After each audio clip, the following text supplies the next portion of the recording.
Check, check, check, check, check, check. Check, check, check, check, check. Is your partner in crime going to be here today? Yeah, he's always rolling late. Makes me, treats me like a dog slave walking out here. Set all up. But we've been lucky. I like to go back and listen to him on the deal. Because he gets real quiet and he'll say something kind of catchy baseball like yeah. That's why we have him. It was so sad when we couldn't do it last year. Because you guys did it from Gulf Shores. And we didn't have a mic for him. It broke. Maybe it didn't turn out like I planned. Yeah, Dirk's good people. I like Chris and I that we're nice and friendly. Dirk and I would jab each other. So I can't wait to talk about Beth and baseball. Also, Cheese isn't here today, huh? Golfing? Yeah, good for him, man.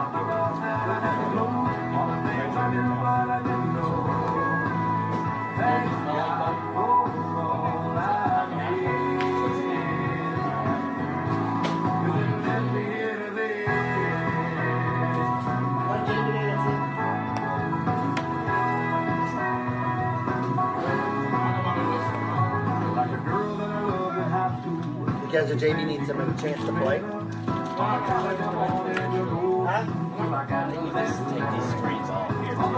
That just adds another layer of it's so much nicer to look at that. Yeah. Take it off. I take them off all the time. They keep running back up. They wind up. They put it back in the field.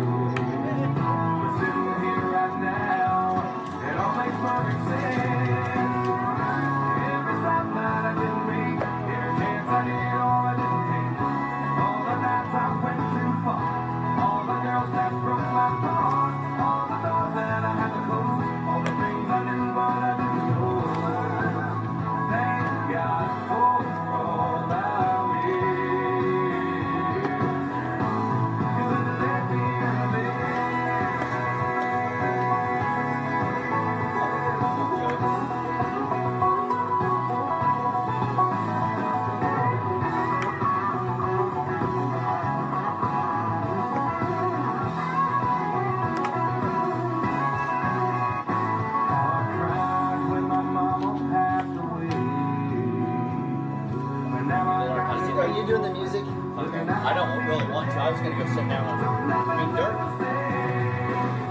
Are we going to do the same thing?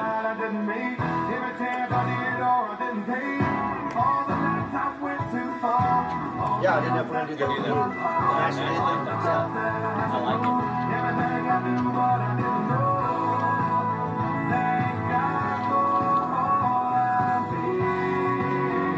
Do it, but we need his phone to get here.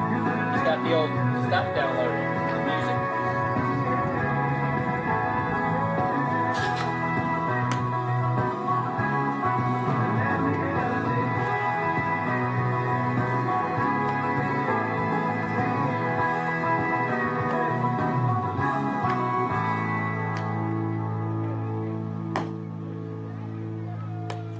Looks good. Going hard. Attaboy, Lando. Huh? He is lazy. Does he that way? Baseball? Football? Yeah, football. Yeah. I know he's shooting. He's really not that good at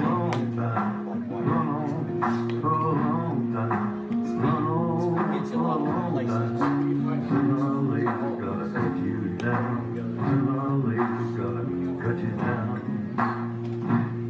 Go tell that long-tongued liar.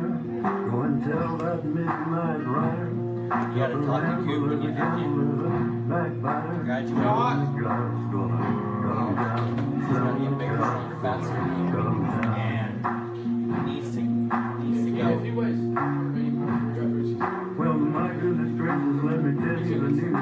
My head's been wet since the midnight dew. I've been down on bended knee, talking to the man from Galilee. He spoke to me in a voice so sweet. I thought I heard the shuffle of angels.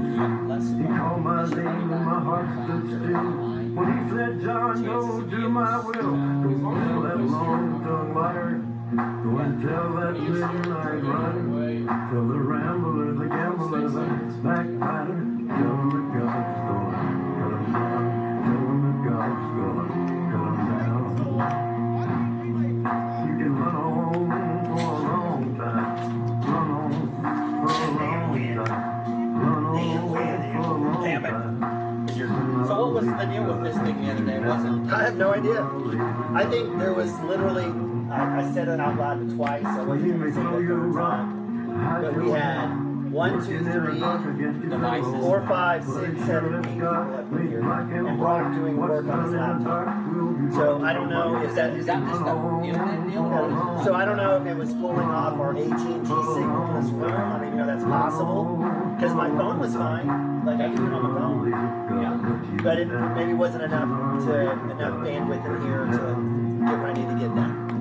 Go tell that long-tongued liar, go and tell that midnight rider, tell the ramblers, the gamblers. But I'll tell you what, it was fun having it.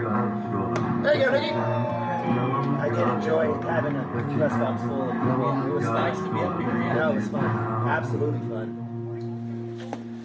What's this coach hit? You take this phone and go right. So that was the deal. I mean, if you use deductive skills, it works every single day, and including now. Except for when we got Except it when we had a ton of people up in here. So oh well. When we get it wired in here, should be a problem. Right, Ethernet or whatever. Yeah. Smart Well, wire. that's what this is supposed to be, right? That's supposed to be the internet. No, That's what it is. I don't. That's microphones. We have handheld mics. Oh, okay.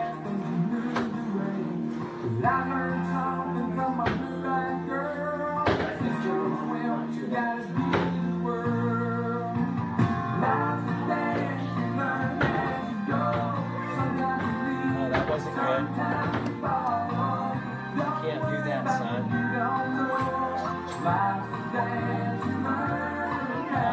Looking very sharp there. Like it there. I don't want to say anything too loud. So we have these handheld mics right here. So that I think that's what feeds it.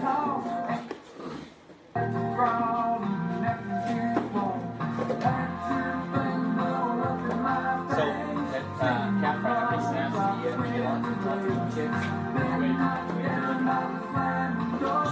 You're going to go up on state next year just for that rate? Alex said that. I saw a picture of Alex there. Yeah, he's Like, every kid that ever goes there is like, oh, this is where I want to go. One thing Oklahoma State has, probably always the same way, it's just everywhere you look, there's a girlfriend. Oklahoma State's really like this. And the kids are all country kids. Hey, don't say that too loud in front of me. I don't care.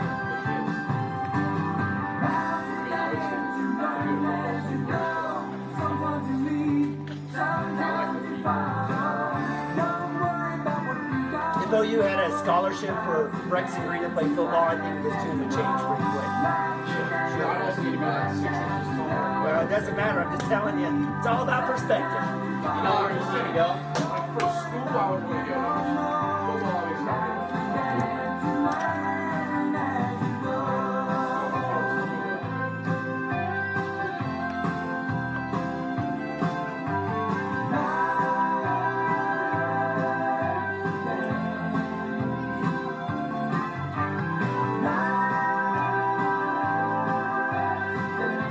What's Dirk's ETA? Do we know? He might be here at first pitch. So. Dipping?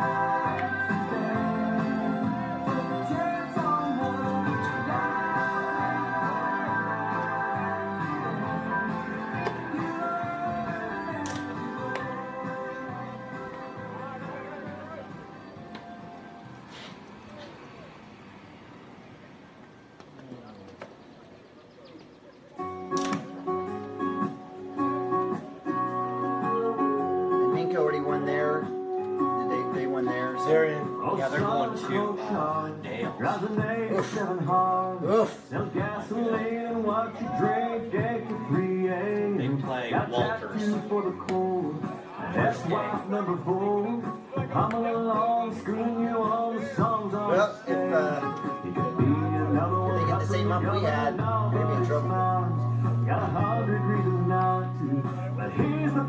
job for happy ends. Maybe Dibble. Oh, that's 2 out of 3, actually. Grab a six-string by the rope swing, hang a palm tree in your truck, drink a beer, just because. Still a slow dance in a rainstorm and a kiss from who you love. Laugh a little, a half-full cup. Yeah, happy ends, as happy does. Some found it in the script, a Polaroid picture, a flip a coin, had you gone to Tucson, Arizona. Damn sure you're looking back on the stuff you never did. Sometimes you're gonna feel that life is better when happy ends.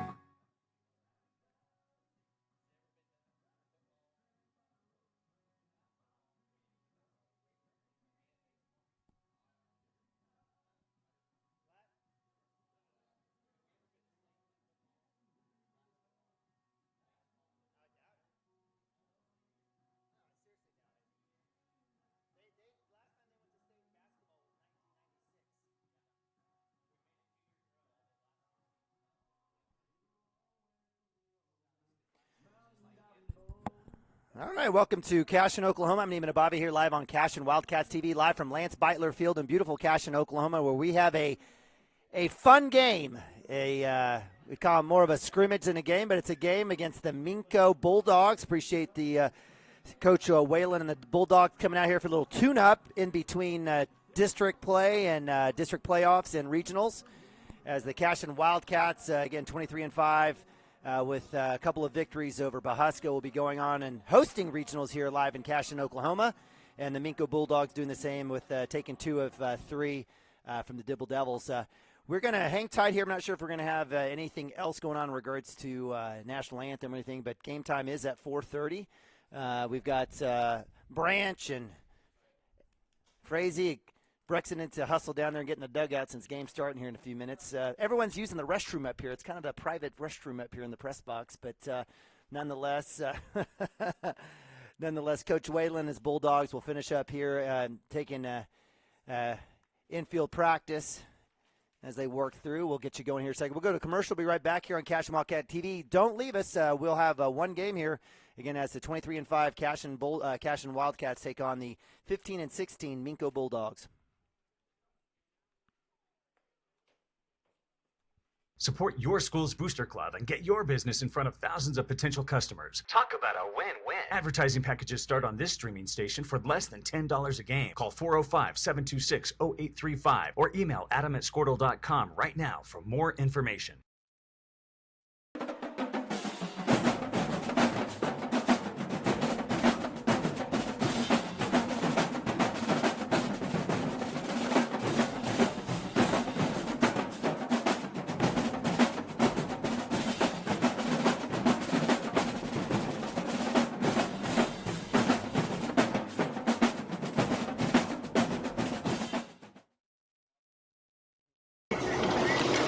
Storm season is coming, people, and your first choice for roofing needs should be Rhino Roofing. Locally owned and operated, the Rhino specializes in all types of repair and replacement.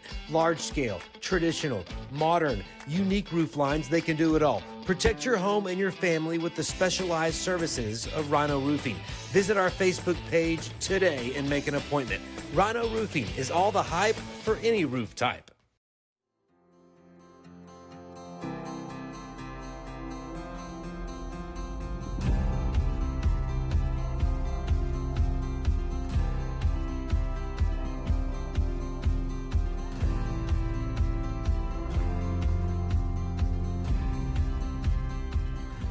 I'm Todd Miller, and this is Grain & Grange, the coolest furniture store you've never heard of. Come see us.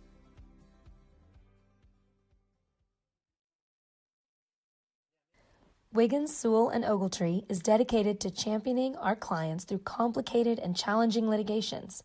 We pride ourselves on a proven track record of success brought forth by fierce litigation skills.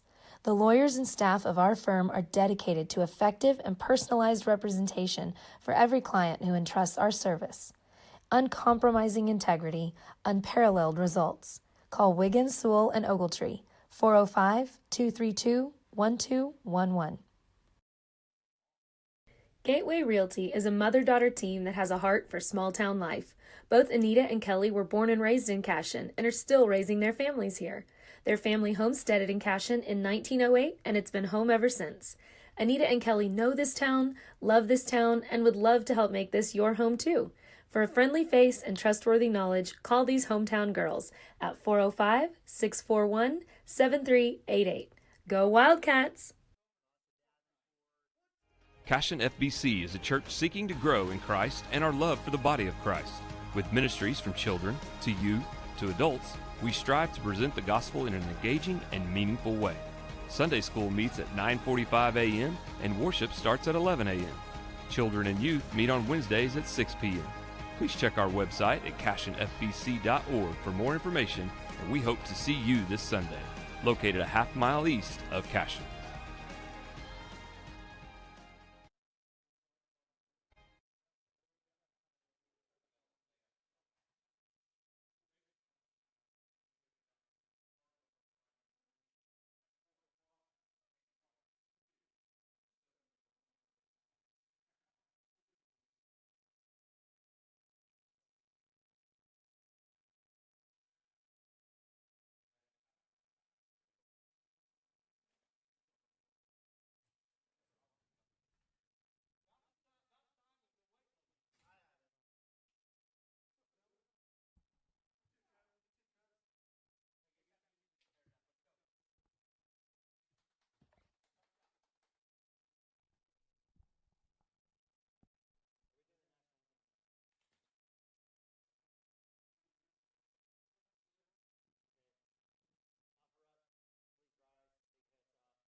Okay.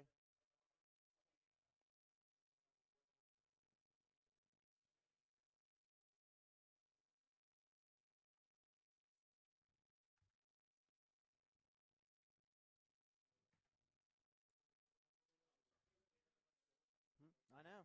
Well, I guess we.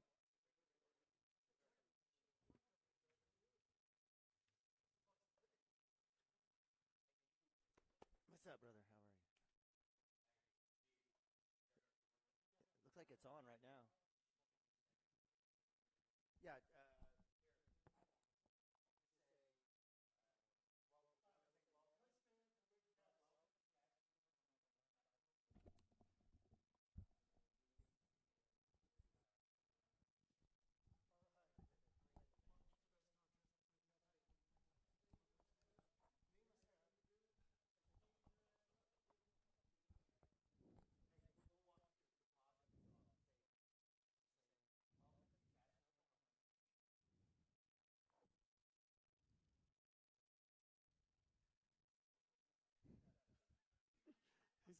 He's got little milk duds in his drawers.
and welcome to Cashion Wildcats television broadcast of Cashion Wildcat Baseball 2021, where we are an interlude. We're in between district and regional play, a little tune-up game here where the Cashion Wildcats 23-5 taking on the 15-16 Minco Bulldogs led by Coach Stephen Whalen.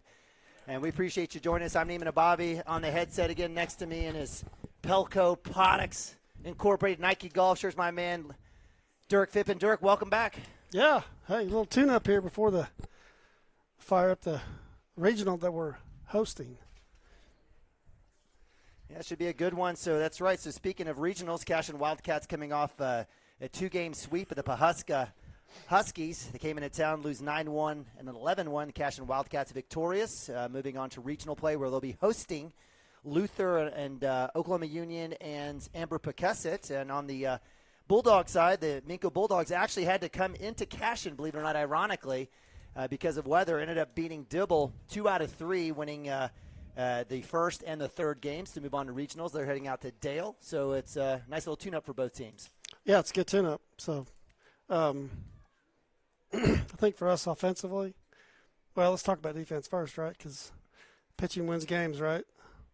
So, hey, I know, Coach wants to get everybody out there, execute pitching, and get everybody ready to go for Thursday. And it looks like Gavin's going to get the start today. But then we talked about some of the things from the other day.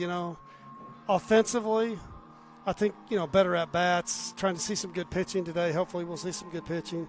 Good at bats, getting deep in the count, and then the little things with the base running. And I know they worked on some of that on Friday, which we kind of thought they would. So, it's executing those little things that we probably could have done better in district play, and competition level is going to be much higher when those three teams roll in here Thursday. So, we want to execute and pitch it well, hit it well, and do the little things, play baseball. Absolutely. So the Cashion Wildcats, again, 23-5, not putting out their best performance, but still winning in run rule fashion in both those games against Pawhuska. It looks like in their all whites, looking sharp today, high pants. Got the red and white caps, white tops, white bottoms, facing off against the Minco Bulldogs. We've seen Minco a lot. Basketball, football. Certainly they've got a ton of athletes, and we expect to probably see something similar there from Coach Whalen and the group. Yeah, they're competitive at everything, so I would expect them to be no different in baseball. I didn't get a chance to watch them play the other day, but I would expect the same thing from their baseball program as anything else they put out there on the field or court or whatever it may be. So, which is good. That's what we want today. So as Dirk offered up, Gavin Fippen, the junior, on the bump today, getting the start. A little rotation, most likely. Going to have a staffed, as Dirk would say, a staffed pitching crew. We've got Nick Nabavi Jr. Behind the dish at first base. We've got Joey Wilson, Mr. Magician Houdini. At second, we've got replacement there as Cam Maroney's doing a little golfing today, trying to get to state. We've got junior Landon Lagasse at short. We've got freshman Cooper Frazee at third. We've got sophomore Preston Cotter. And in the outfield, who do we have, Dirk, from left to right? Looks like Harmon Brona and Branch. So first pitch, strike there for Gavin Fippen facing Overton, pitcher for the Bulldogs today, lead off. Hey, family of athletes here. I can tell you that for sure, the Overtons. Sure. All of them. Back inside. Nice little shot there for Gavin. 0-2. See, these are counts we struggled in the other day, getting up and throwing balls or hitting batters. And hit to first. Joey Wilson with the easy glove says, hold on, Gavin, I got this. That's out number one for the Cashion Wildcats as Overton is sent to the dugout, leading up here on the two holes, holding right fielder, a little lefty here for the Minco Bulldogs.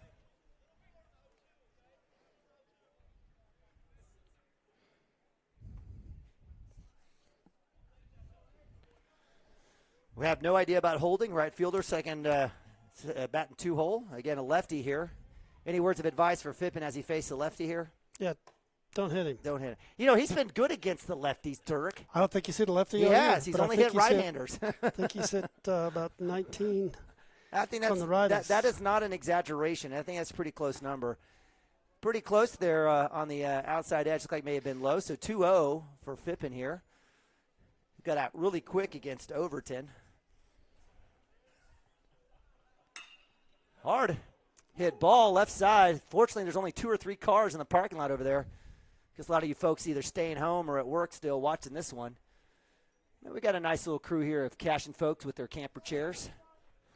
When are we going to get those bleachers, Dirk? I thought they were in a truck somewhere from Mexico or somewhere. What's going on? Guatemala? Guadalajara? Venezuela? Yeah, that feels like that's where they're coming from. Goodness. I'm not the one to ask. Yeah. And, no, we can still complain about it. 3-1, 1 out. Outside, won't get it. And that'll walk holding, and that'll bring up Brothers, the shortstop here, 3-hole hitter, number 12 for the Minco Bulldogs. That was a good shot there. Nice spot there by Gavin Fippen. Thought he was going to get that call. Yeah, he's all around it, so just keep throwing it. We do have a tune-up game, so no field ump, just a plate ump here. Familiar face for a lot of you, and we appreciate him wearing pads today. Coach Wilson is usually everything. I thought maybe we could double jinx him by talking about it and joke, but we didn't. I thought it was going to work today, Dirk. Just a lack of concentration, in my opinion. You got a runner on first and just focus. Would that have been a situation for him to go ahead and just do a little move to 1 and maybe just get it out of his system? Get it over with. Well, It's not a bad idea anyway with 1 out. That way at least you're trying to see if the batter's bunting or not. It's never a bad idea with less than 1 out to pick. So with 1 out, runners at 1 and 2, that brings up 4-hole hitter number 21, left fielder Mullings for the Bulldogs. A lot of chitter from the Bulldog outfield. Nick Nabavi with the diving glove. And if you aren't familiar with Lance Beitler Field, if you're watching, you probably are, but just in case you're one of those folks maybe down in Minco land, we've got a short backstop here. You got to be pretty active there with any pass balls. It gets that one to go. Nice spot there for Gavin Fippen for strike 1. 1-1, 1 out. Yeah, for Gav to be successful and throw strikes, it's all about his front foot. Just the placement of the front foot for him is big, and when he starts flying open, he starts struggling. Do you do anything like maybe put a spot to aim for on the mound or anything like that, or is it just mental? It's something you got to fix during practice. You really can't fix it during the game. So 3-1 for Mullings. Runners at first and second here for the Cashion Wildcats, or against the Cashion Wildcats, the Minco Bulldogs. Nice spot there for Fippen coming back. Full count, 3-2. Wind's blowing in just a little bit. Nice little breeze here. Overcast day here in Cashion, Oklahoma. Swing and a miss. Strike 3. And that's out number 2. Big out for him right there. That's a big out. Down 3-1 and walked 1, hit 1, and it's a big out. And that'll bring up the 5-hole hitter, number 5, McMurtry, center fielder. That name is familiar as well. He might be a wide receiver there for the Bulldogs. They got a great football program down there. I have a lot of good friends down there. Back inside. McMurtry diving out of the way, but the ball broke in. Had a chance to be a strike there.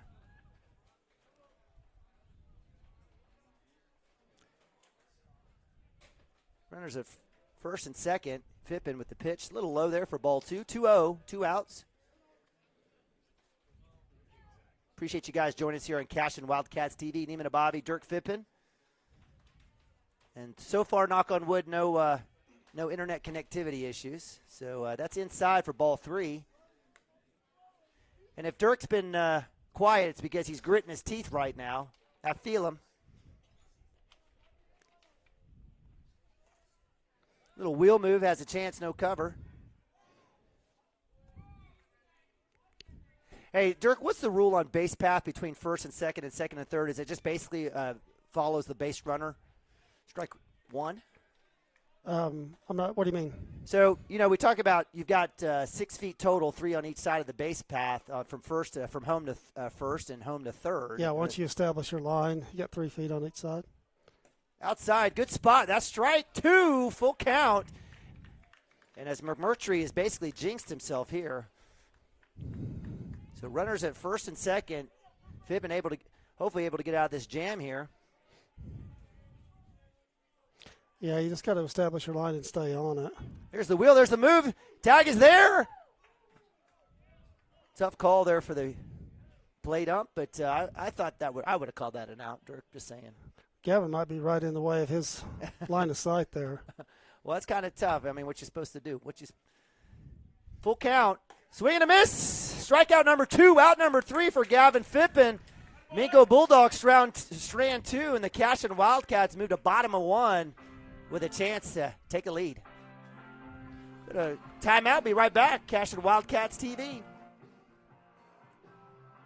Absolute Pools, Lawns, and Landscape is not your ordinary pool builder. From traditional to exotic and anything in between, our staff offers paramount quality and service through the entire design and build process. We provide service to the entire OKC metro and surrounding towns. So relax, knowing our team is wholeheartedly committed to building a trusting and lasting relationship with you. Visit us on Facebook or give us a call today at 405-285-9729. Absolute Pools, Lawns, and Landscape.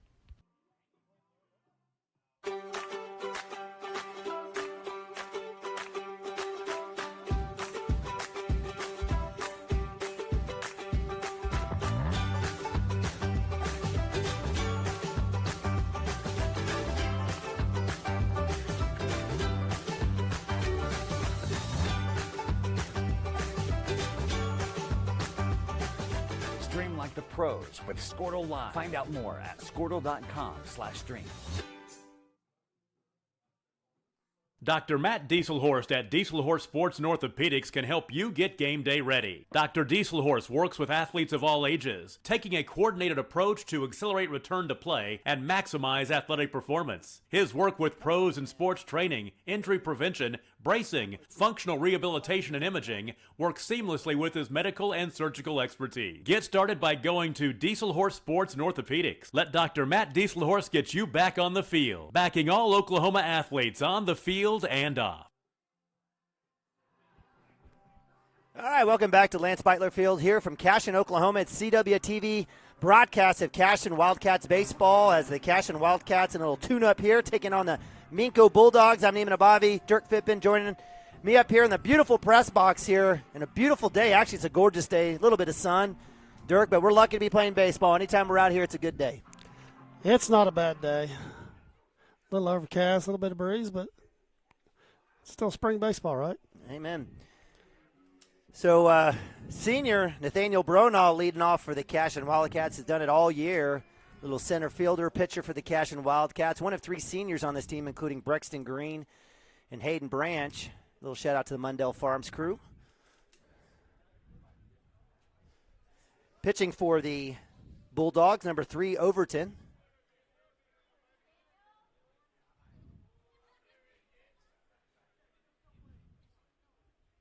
First pitch. Bronaugh will wear that in the middle of the back. We talked about Gavin hitting and getting hit himself. Bronaugh's been on that chart as well. He's won a few this season that we've watched. I think Gavin may have been hit as many times as he's hit. You think that might just be revenge? Hey, I've been hit, I'm hit. By gosh, I'm going to hit somebody. I don't know. Does it work that way? Does baseball work that way? Well, you've got the ball in your hand. Why? You've got that. You've got an option there. 2-hole for the Cashion Wildcats. Freshman Cooper Fraze. He's had an outstanding year. He'll stare at first ball into the turf. Rubber pellets flying everywhere. Gets stopped there by the catcher Warden for the Bulldogs. Let's see if we can work on some of those base running errors we had the other day. We had probably four plays at first base that we got picked off twice and probably should have been picked off 2 other times. There we go. Speak of the devil. So Bronaugh didn't get too much depth. Had a chance to dive, a full body dive back over the base. Well, our kids know how to get a proper lead. It's just, and there is a method to that, but it's, at that point you got to read the pitcher, read the back foot, and hey, you got to give credit to the Pawhuska pitcher as well. He had a great move. He had a nice little move, but it's all about watching that back foot on the righties. 2-0 in the turf for ball 3. So 3-0 for Frazee. Still waiting for something. This will be an auto take here for number 1-3. Bronaugh at first. Again, no outs. Thanks for joining us here. Bottom of 1 action. A little tune-up. I love Minco's colors. They kind of look like Team USA out there. A little bit outside there. I wouldn't have swung at that one either. Frazee. So 3-1 there for Cooper. Yeah, they do look sharp. You can't go wrong with red, white, and blue. Nope, honestly. looks great. You can't ever. White pants. In any sport.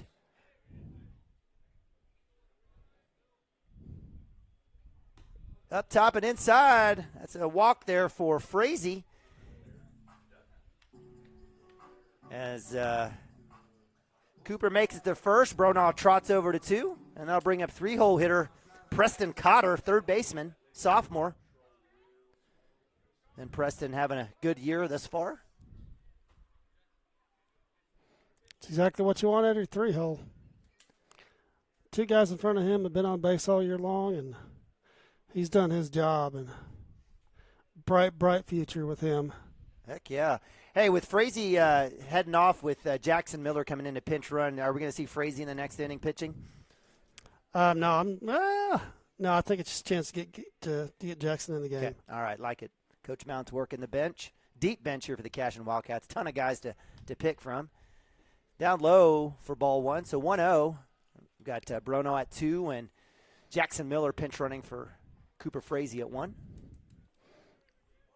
We've got the walking muscle on deck. Brexton Green had a chance to catch up with him. He had a pretty good weekend up in Stillwater. Calf fry. All those Cashion boys hanging out, including the ones that are Sooner fans, were up there enjoying themselves. Outside, runner goes. Bronaugh, it's going to be close. He's down. And Wilson's going to call him out. So the plate ump with a better view, I guess, down that line. I would agree.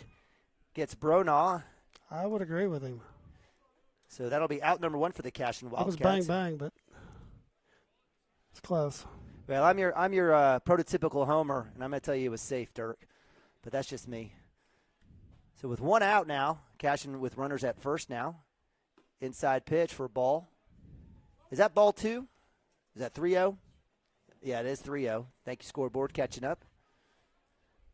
So 3-0 for Cotter. And I'm not sure if has Overton thrown a strike yet? He threw 1 to Cooper. He did. Outside for strike 2. Very close as Miller's able to get under the tag there. So 3-1. It wasn't a strike. Just telling you. But it was. So nice work there by Jackson Miller, the junior. Those wheels over there. Appreciate Todd Miller and the Miller family. Great sponsors here at CWTV. I think Coach is having a conversation with Nathaniel, and I don't know if he's letting them run on their own today, but the batter's up in the count and not necessarily the best time to run. Yeah, I see Cooper on the mound there on the 20-foot tall pin over there that we got. Again, beautiful facilities here. Looks like you're Beitler Field. Looks like you called that one. Fell off, so that'll be 2 strikes now on Cotter. A little ahead on that one. So full count, runner at 2. Base hit will definitely drive in a run here for the Cashion Wildcats.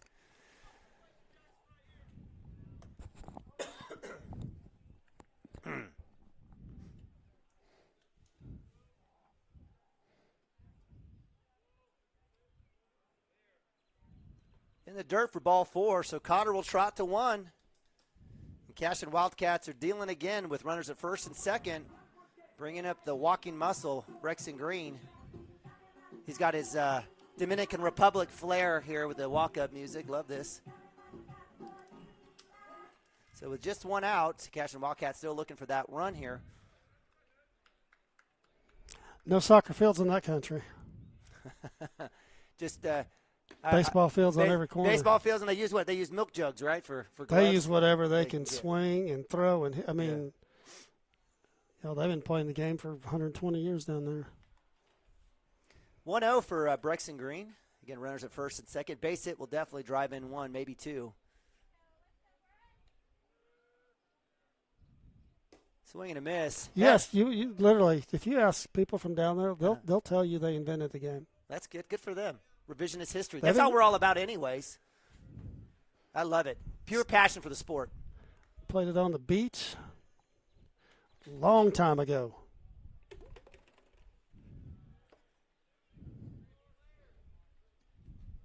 The ball on the turf. That'll move runners as the catcher. That ball had some funky juju on it. Did you see that? I did. It did have a little kick. I don't know. Maybe it came off the catcher's. Yeah, the ball hit the turf. Yeah. Ball's 58 feet. hit the turf, took a big jump to the left. So with the, we'll call that a wild pitch, I guess. That'll move runners to second and third. Cotter at 2, Jackson Miller at 3. Definitely base hit, brings in 1 for sure.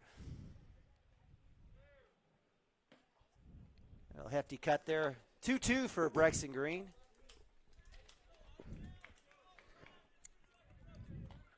Get some instruction from Coach Mounts about 2-strike hitting here. So Cashion Wildcats with 1 out.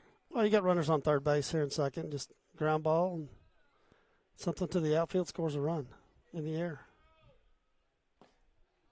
A low for ball 3. So working back to a full count is Brexton Green, the senior. Masher, football player, heading off to Emporia State, powerlifting state champion. Pretty good duck and dove hunter as well. I know this by experience. A foul ball there.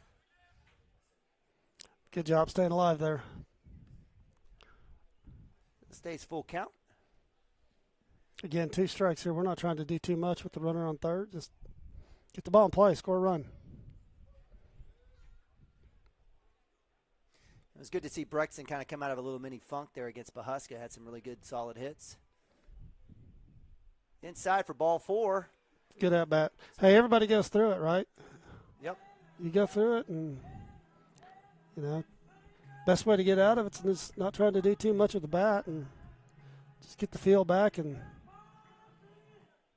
start seeing it well. And, you know, Nick's kind of, I didn't think his bat was the best at the first of the year, but kind of midway through, he heated up and he's kind of stayed hot.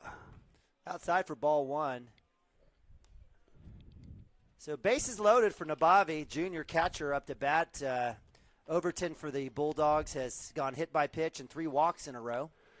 First baseman better have his glove ready because he's in, and corners are in, and stares at first strike there, 1-1. Bet you that was he'd come back at home tonight. He said, "Dad, that first pitch was a little high for me. I didn't want that one." That's what he's going to tell me. So 1-1, 1 out, bases loaded, base hit. Will you know Nick's looking for something on the outer third that he can take the opposite field. He is. There it is, exactly. Drive to right field. That'll bring in 1. Cotter will come around. That'll be 2. So 2 RBI single for Nick Nabavi as Brexton Green advances all the way to third, and the Cashion Wildcats are on the board. Textbook right there. So the Cashion Wildcats put 2 spot up. Nick Nabavi will hand the helmet off to his younger brother, freshman Nathan Nabavi, backup catcher here, as he'll pinch run for his older brother. And that'll bring up junior Laylan Lagasse, the speedster, playing a little second base today in lieu of Camden Maroney doing his golf thing. Wildcats are looking to go to state here in golf, and we've had some track updates. We'll try to get those to you guys here during the break. So runners at the corner. We've got a knock at the door. People usually just come on in, hang on to your paperwork. We got some friends. Come on in. What you got going on, girls? Selling some Girl Scout cookies? Yeah. Okay. All right. 1 out for the Cashion Wildcats. Lagasse takes first pitch inside for ball 1. Oh, call strike. Interesting. So Lagasse takes the strike there. Hey, same situation. Got 1 out. Got a runner at third. Get something on the ground or something in the air in the outfield. Scores a run here. So the Wildcats trying to get that runner over to 2, take away the force. Lagasse looking for his. Pitch comes down inside, high for ball 1. So 1-1.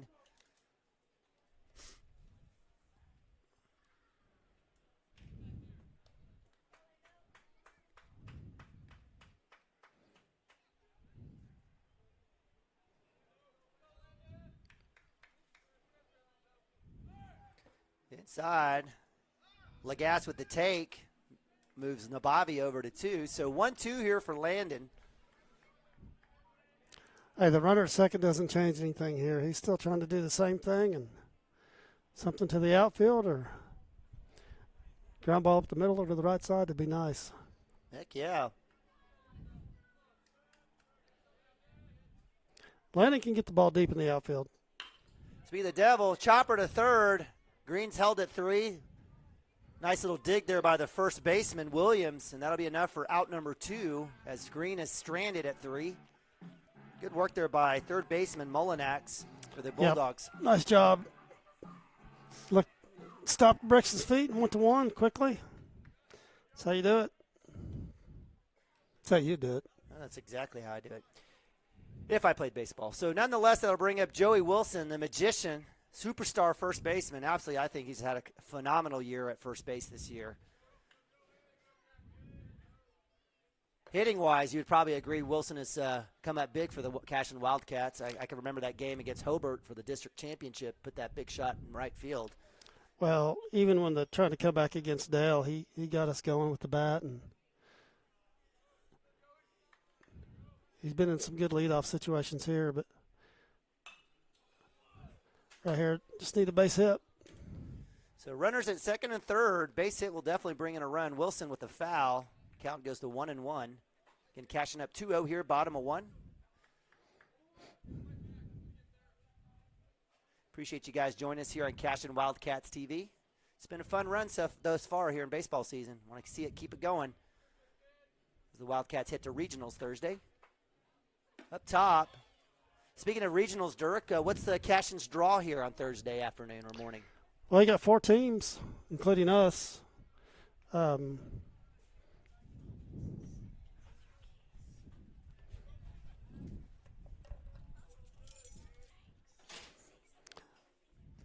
top. Yeah, so we got 3 good teams coming in.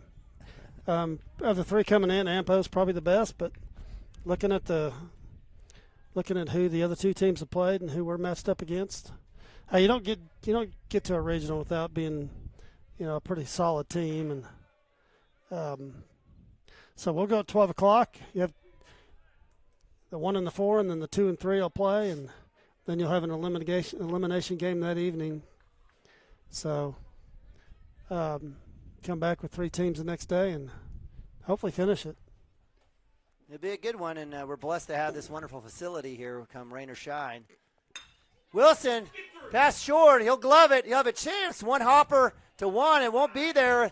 That'll ride. Nabavi's coming down low. He won't have a chance. He's thrown out at 1 as Coach Mount sends Nabavi. But that will score a run there on the single for Joey Wilson. But that'll end it for the Cashion Wildcats. Yeah, I like the aggressive base running there. That's got to be a perfect throw, and they executed it. So the Cashion Wildcats put up 3 here as we move to top of 2. We'll be right back right after this.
All right, welcome back to Cashion, Oklahoma. We've got Cooper Frazee, freshman on the bump. Get an opportunity here to get some innings, and at least an inning. Some opportunities to pitch. I'm Neiman Bobby. Joining my man Dirk Fippen here.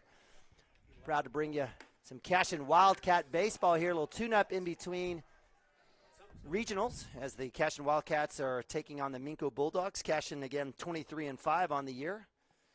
Hosting regionals here Thursday and Friday, taking on the Luther Lions Thursday at 11. If Cashion is able to win, they'll move on to play at 4 p.m. against the winner of Ampo Pocasset and Amber Pocasset, I apologize, and the Oklahoma Unions. I don't even know what is the. I don't know. I think of Union. I think of Redskins, but I think doubt they're that they actually. I think they may be the Bulldogs as well. But they're going to have a pretty little lengthy trip. They're way up there. Yep. Frazee coming back in with the K, backward style. My man Cooper Frazee sitting him down, and they'll bring up Williams. It looks like. I apologize. No, we've got Warden, the catcher for the Minco Bulldogs. Cooper doing what he's done all year, just no pulse, just getting up there and throwing it.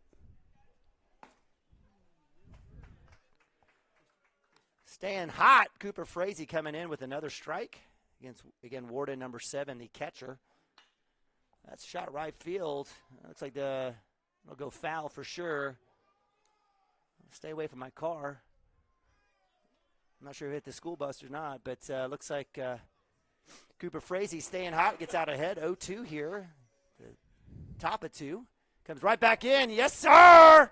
Yes, sir, Cooper Frazee. Ice, man. Kid's got ice in his veins. 2 backwards Ks, 2 outs. It does say freshman next to his name, doesn't it? Yeah. But you've said it before, Dirk. He's not a freshman anymore. Say it again. So dealing. No pulse. Just he's up there. Just let it fly. Well, it comes back right in for another strike. Has he thrown a ball yet? I don't think he has. I just jinxed him. One. Maybe. It probably could have been called strike. So 0-1 here for Mullinex, third baseman. Swing. He'll go down the first base side. If it stays fair, Joey Wilson would have smothered that thing. Insert analogy. Hayden from Travis Branch. I don't know. He's got some Travis Branchisms that would have been able to fall in there. Probably not good for local broadcasting, but nonetheless, 0-2 up top for ball 1. 1-2. Cashion Wildcats looking good here. Up 3-0, top of 2. Right side, well struck. That'll go foul. That's going to hit the fancy school bus, fancy athletic bus there for the Cashion Wildcats. We have a bus barn, don't we? Do those things not fit in it? Must be full of other stuff. I guess. Shot to right field's got a chance if someone's got the cover. Yep, and Coach Mounts yells at Joey Wilson. I was wondering, we've been bragging about Joey. He's done a fantastic job at first, but Hayden Branch coming on that shallow hit to right probably would have had a good chance to throw him out at 1, but nonetheless, it will be a base hit for Mullinex. And that'll bring up Wilburn, a DH, 9-hole hitter for the Minco Bulldogs.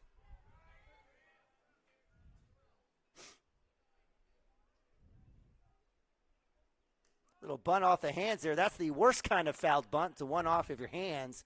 That'll be strike 1. Yeah, he never brought the bat back, so that's a strike. Well, in that situation, since it hit him in his hands anyways, coming forward or back, considered a swing? Yeah. Take that one in the face, it wouldn't have mattered. It's still a strike. Yeah, that's terrible. Got the bat on. That's a tough one. It's terrible. That's what I'm saying. It's the worst. Yep. So 0-1 for Wilburn, a DH, 9-hole for the Bulldogs. Right back in, hitting that edge. Call it. No, he will. Or actually, he won't. It'll be ball 1. So 1-1. That was pretty. It's a good pitch. I like that one. I saw some edge on that one. Well, he showed bunt last time, and come right in on him again if he's going to show bunt. So that one is a strike. So 1-2 on the miss. 2 outs here. Runner at 1. Mullinex, the third baseman.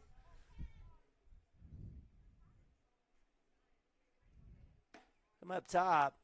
Doesn't drop. So that'll be left up there for ball 2.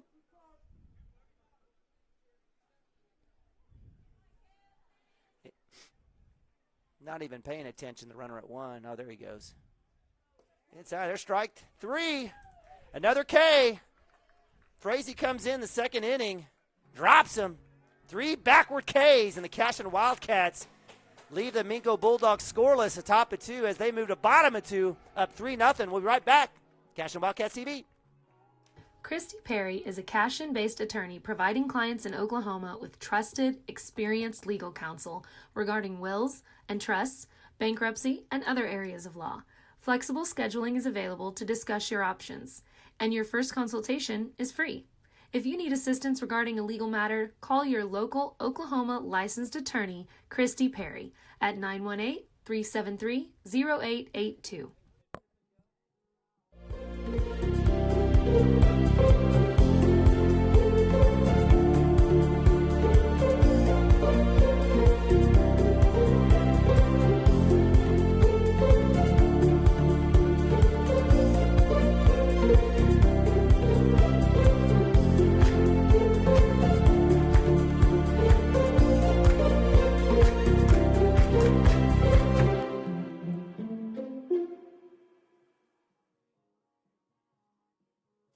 At Maples Nixon Diesel Horse, we've helped a lot of people, and our goal was to treat each and every person like a friend. And as a friend, we've got your back, always. We understand what you're going through. Being lawyers is what we do, but it's not all that we are. We care. We'll stand beside you throughout the entire legal process, not just as lawyers, but as your friends. We are Maples Nixon Diesel Horse, and we are here to help.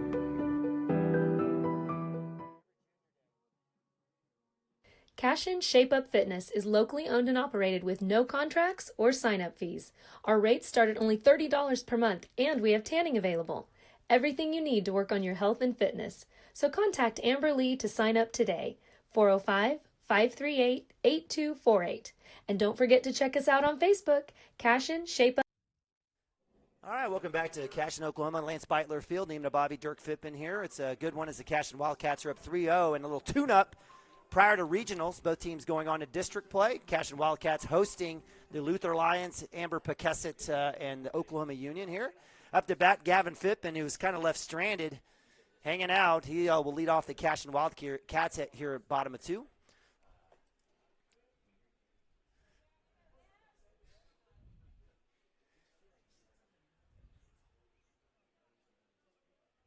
Up top for ball 1. Gavin's heating up here the last few games. Had that home run against Dale Dirk. And I think 2 for 3 in that game and a couple hits last game. Yeah. So it's good to see that. You always talked about good time of year to do it. Strength in the top and bottom of the lineup here for the Cashion Wildcats. Swing on that outside pitch.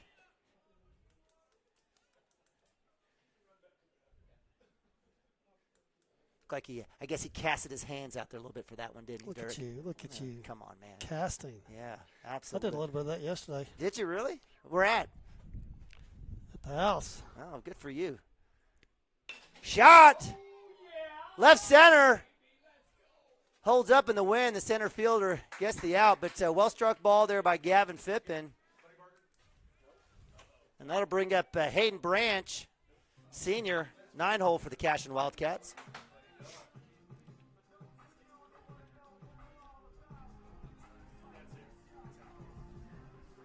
Cashion Wildcats in again with a 3-0 lead. On deck is leadoff Nathaniel Bronaugh, senior. So we go senior here for the Cashion Wildcats. Center field, that one's going to be up as well. Center fielder's tracking that one to right center, and he'll come up with that one. So one pitch, one swing. 2 outs now for the Cashion Wildcats.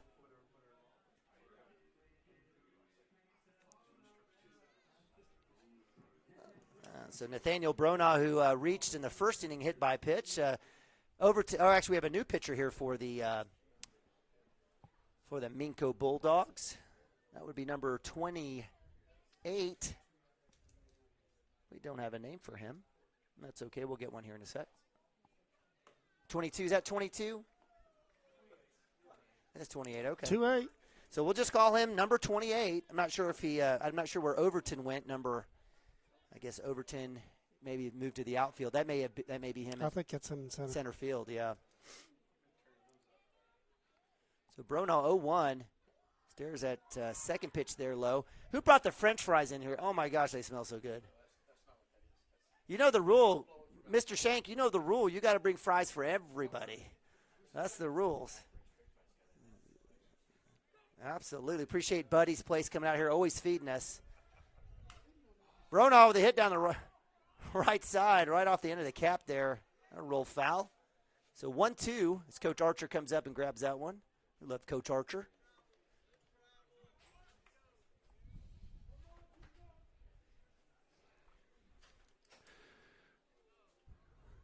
Well, we've done it all year with 2 outs.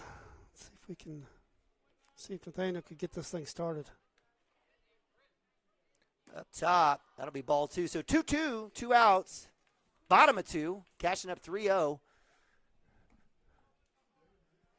And we've got Cooper Frazee on deck here. Nobody on. 2 straight pop-ups to center. Fly-outs, I should say. Bronaugh to third. It'll go right by him. That'll be a base hit on E5. Looks like he'll round. He won't go to 2, but we'll take it. So, Dirk, you called it. Little 2-out rally. Cashion Wildcats got a runner on.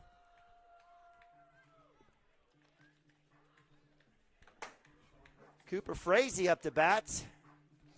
Hey, perfect song for him. We were just talking about having ice in his veins, right? How about that? Well, that could be the Queen version, Panic, but yeah, or whatever. But yeah, if you want to go with Vanilla Ice, I'm with you. Great hit. I saw Vanilla Ice playing at the ATO house back in 1992. Takes first pitch strike. You're old. I am old. That's okay. I'm proud of it, man. I own it. I can't hide it with all this gray hair. So, again, Cooper Frazee with a walk in the first inning. Scored a run for the Cashion Wildcats on that 2-run, 2 RBI single by Nick Nabavi. Going back there. Nothing there for Bronaugh as he stumbles back to first. And we don't have a name for number 28. So if you're out in Minco land and you want to hit us up somehow, figure it out. We'll get that name out there. Always want to recognize all these great young athletes, always working hard to represent their schools. Inside for ball 2. Or ball 1, I should say. So 1-1 for Frazee. Who do we have on the bump over there, Dirk? It's like a branch siding. Branch siding. That's more like tree branch or tree trunk. The kid's huge. Especially out there on that 30-inch mound. Do we have an answer for the rationale for that? There has to be a good one. Yeah, I'm guessing the contractors didn't know what the heck they were doing. It is literally a hike up there. Maybe there's something about You it. could come halfway down that thing and still be 10 inches higher than you are when you take the field. But we love it, Dirk. I wouldn't trade it. No, I'm not complaining. Would one not bit. trade it. I mean, that sounds like a complaint, but just the fact that that thing's down there. And it's awesome facility. Go ahead, Branch. You're going to say something?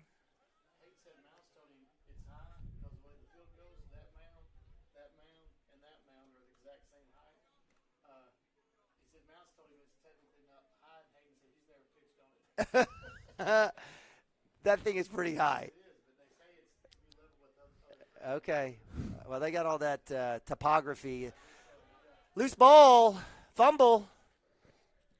Well, it's 20 inches higher than it should be. It ought to be 10. Minco recovers the fumble. Nathaniel Bronaugh hits the 2. And, yeah, I don't know what's going on with that. It's super high, whatever it is. But as Dirk offered up, we are super blessed. I mean, the upgrade from the previous field. And, again, I'm going to say it. I really wish we could have had it 2 years ago.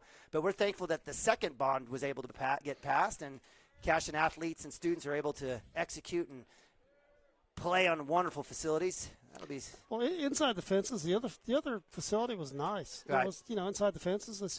That's where it was located. It's a tough spot down there, and with the traffic and just it was tough. No seating for fans or anything. And no bathrooms. I mean, you had a hall to go to the bathroom. You had to go to the football concession stand. In the dirt for ball 4. So Cooper thought he had it prior, but this one stays true. So to ball 4, as the freshman gets his second walk in a row.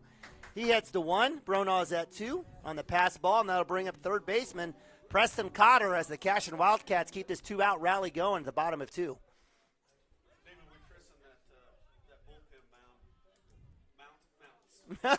Mounts. There, I believe it, man. I get quad cramps just thinking about climbing that thing. In the dirt for ball 3. Good job there by the catcher Warden for the Minco Bulldogs, using his chest pad to keep that down and low in front. Catcher's definitely a tough position on the baseball field. So runners at 1 and 2, 2 outs. Cotter looking to get a big hit here. Stares at up top, so that'll be ball 2, 2-0. Hey, our kids are taking what they've been given here and not trying to force it, which is, I think that's a little better than what we did the other day. Heck yeah. Play Heck yeah. Very patient today. I've really appreciated it. I've enjoyed the game today. Outside. It's a good take. So that wicked ricochet off the wall there coming back.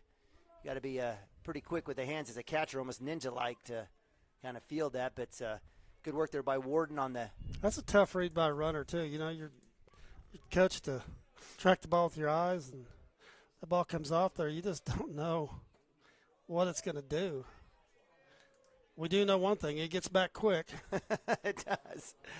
So 3-0 count, auto take there for Cotter. Mr. Cotter, 3-1 here on the strike. It's almost like you're reading how the catcher's going to play it and not reading the ball, which is not what you're taught.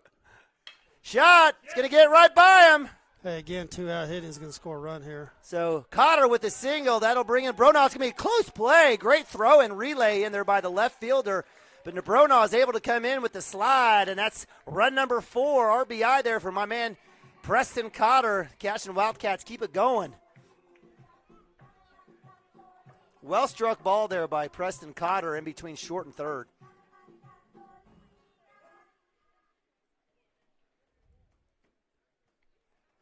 So Cotter gets around to 2. We've got Frazee at 3, and that brings up my man, Mr. Hare.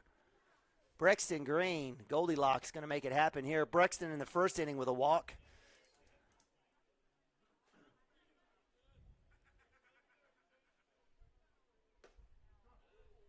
You can only try to control that hair by Brexton Green. It's fantastic. Takes first pitch strike, 0-1. Sizes it up as number 28. No-name pitcher for the Bulldogs out there.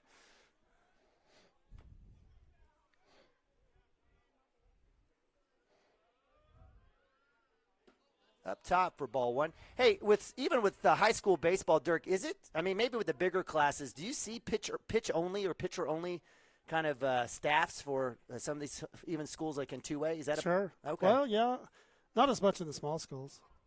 I got to believe if you can pitch, you can probably play another position. But we don't have number 2-8. He didn't start in any position, and he's come out here to pitch. Maybe Coach Whalen tinkering with the lineup and the defense a little bit as well. Well, I'm sure he's like us, trying to get a little bit of work done before Thursday. So 2-1 for Green. Outside. That's going to come off the wall high. Goodness gracious, that was almost like a reverse waterfall. That ball went higher than the backstop. It did. I wanted to reach out and touch it. What the heck? That was a crazy bounce. So 3-1 there for Brexton Green. Green light. As Coach Mount says, it's got to be yours. That'll change next year when they get the padding up. It'll be a different ball game.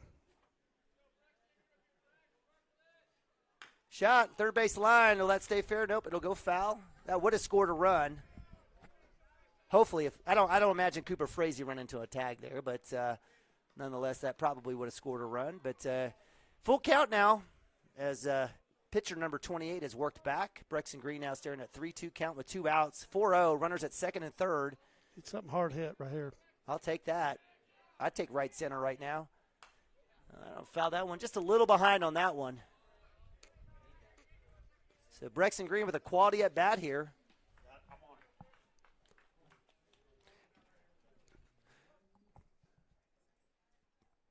Can appreciate Terrell Frazee working the phone over there on the sound effects, wanting to get that glass breaking on that last one. Shot! There it is, right center. Auto tag at third. Actually, that was with 2 outs. Never mind, and that'll be out number 3, unfortunately, for the Cashion Wildcats. Well struck ball there by Brexton Green. Smooth stroke, but that'll go right to the right fielder. I think he had to move like 2 feet, and that'll be out 3. Yeah, anything in the outfield today is going to hang up with the wind blowing in for sure. So Cashion strands 2, but is able to put another one here in the second as they go up 4-0, and we move to top of 3. We'll be back in a sec. Fitness. Have a pest problem? Call Rural Pest Solutions today. We offer as-needed services as well as a variety of treatment schedules. We're family-owned and operated, and we specialize in treating life's smallest problems: spiders, ants, roaches, termites, mice, and more. For both residential and commercial, we're ready to solve your pest problems today. So call Rural Pest Solutions in Cashion, 405-238-6565. Proud supporter of Wildcat athletes. Chris Cochran and his whole football family are really fired up for the Cashion Wildcats tonight. Also about him joining forces with Legacy Insurance and Investments. He has taken his extensive 25 years of experience and proven customer service down to one of the historic buildings on Cashion's Main Street. Chris is an independent agent now and can shop all of your farm, personal, commercial, and life policy needs to provide you with a lot of different options. He is also licensed to assist with all of your financial planning needs like 401k rollovers, IRAs, and mutual funds. Call Chris anytime and let him go to work for you. Our partnership will be a win-win. For 31 years and counting, Community State Bank has taken great pride in being your hometown bank. With branches located in Cashion, Dover, and Hennessy, CSB strives to reflect the small-town hospitality these communities are known for. Our friendly staff is here to serve you and provide one of the best banking experiences around, equipping our customers with the latest in banking technology combined with a personal, down-home relationship. Come into one of our local branches or visit us at www.mycsb.com. Community State Bank, small-town banking, the way it should be. Member FDIC. All right, welcome back to Cashion, Oklahoma, Lance Beitler Field here as we move to top of three. I'll get the scoreboard right, guys. Hang tight with me as the Cashion Wildcats, a home team, taking on the Minco Bulldogs here. I'm Neiman Abavi, Dirk Fippen, among others here up in the press box, enjoying a great day of baseball as the Cashion Wildcats are tuning up for regional play as they take on the Luther Lions coming up on Thursday at 11 o'clock here at Lance Beitler Field. That one will be on Cashion Wildcats TV one way or the other. We'll figure it out, Dirk, won't we? Hey, did they pass something with live streaming? I saw something went through. I was made aware something went through. Something to do with the streaming for playoffs and stuff. I don't know. We're writing checks to OSSA. That's all I know is that we're asking for permission. Did something go through on the streaming? To stream? Okay. Well, good. Okay. That's good for us. We'll take advantage of that. We got that fat checkbook here at Cashion Public Schools. Actually, we want to thank all of our great sponsors. You see them down in the corner. Help making this a broadcast. Not even close. So Branch, who's come in the third inning, we didn't even get to talk about Hayden coming in, the senior, gives up the hit by pitch, says, hey, I hit you because I wanted to throw you out at one, and it's exactly what he did. So that'll be one out for the Cashion Wildcats. What do you like about Hayden Branch here as we go into regional play, Dirk? Everything. Don't hold back. Everything. What would you say is the one thing if you're scouting Hayden Branch that you wanna think about or look for? Try to get deep in the count and make him pitch. But with any starter, that's what you want, right? Yep. Good at bats, and it's the same story. So Hayden sitting here with a couple balls here, 2-0. Well, what I liked about what he did the other day against in the district, he started that first game, and he was mixing his pitches up. And once he realized his fastball was good enough, he lived on that, and it was more than enough. Absolutely. Cashion went on to go to win 9-1.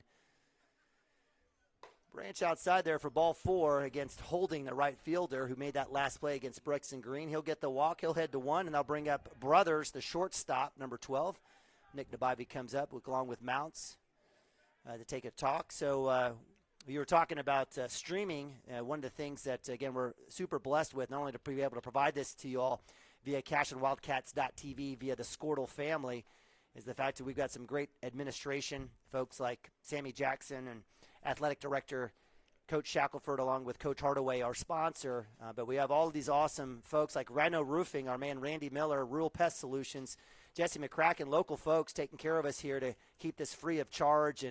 And wherever we can, if we can haul the equipment and get the game on, we'll do it. And we're absolutely blessed to be a part of this and have this for you guys. So thanks for joining us. We've been averaging right around 300, 350 folks watching baseball this season, which I think is a really, really good number, especially based on the times that we've been, having our games. Sometimes even 3 o'clock first pitch. But hey, I know I can appreciate it. My family tunes in when they can't, when they're not sitting in a chair down here next to the dugout. They're tuned in, and it's just it's an awesome resource to have. Yeah, it's phenomenal. We had over 100,000 folks tuning in for football, 16 games or so this past season. We had 100,000. That's a big number. Had 100,000 for basketball as well. So that's ridiculous to think about.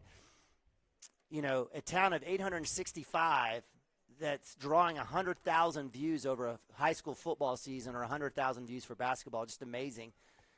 But definitely a lot of love, a lot of interest in Cashion athletics, that's for sure. Look at you. Just baseball's a game of stats, and you're just full of demographics today, aren't you? Yeah, heck yeah. That's what I do for a living, Dirk. I think you just call me a salesman, but I can talk. I can recite. I can memorize. I can bring it to you. So Talk branching and throwing another strike. I'm going to do it here. 0-1. Let's do it. Hoochie, hoochie, hoochie. Make it happen. There it is. Yeah, looks like today his fastball's more than enough again today against these guys. And mix it in there occasionally, some off-speed stuff, but his fastball's good enough. Yeah, we're big fans of Hayden for sure. He's a safe driver, too. Let me tell you, he slows down when all the kids are out playing. Just a good kid.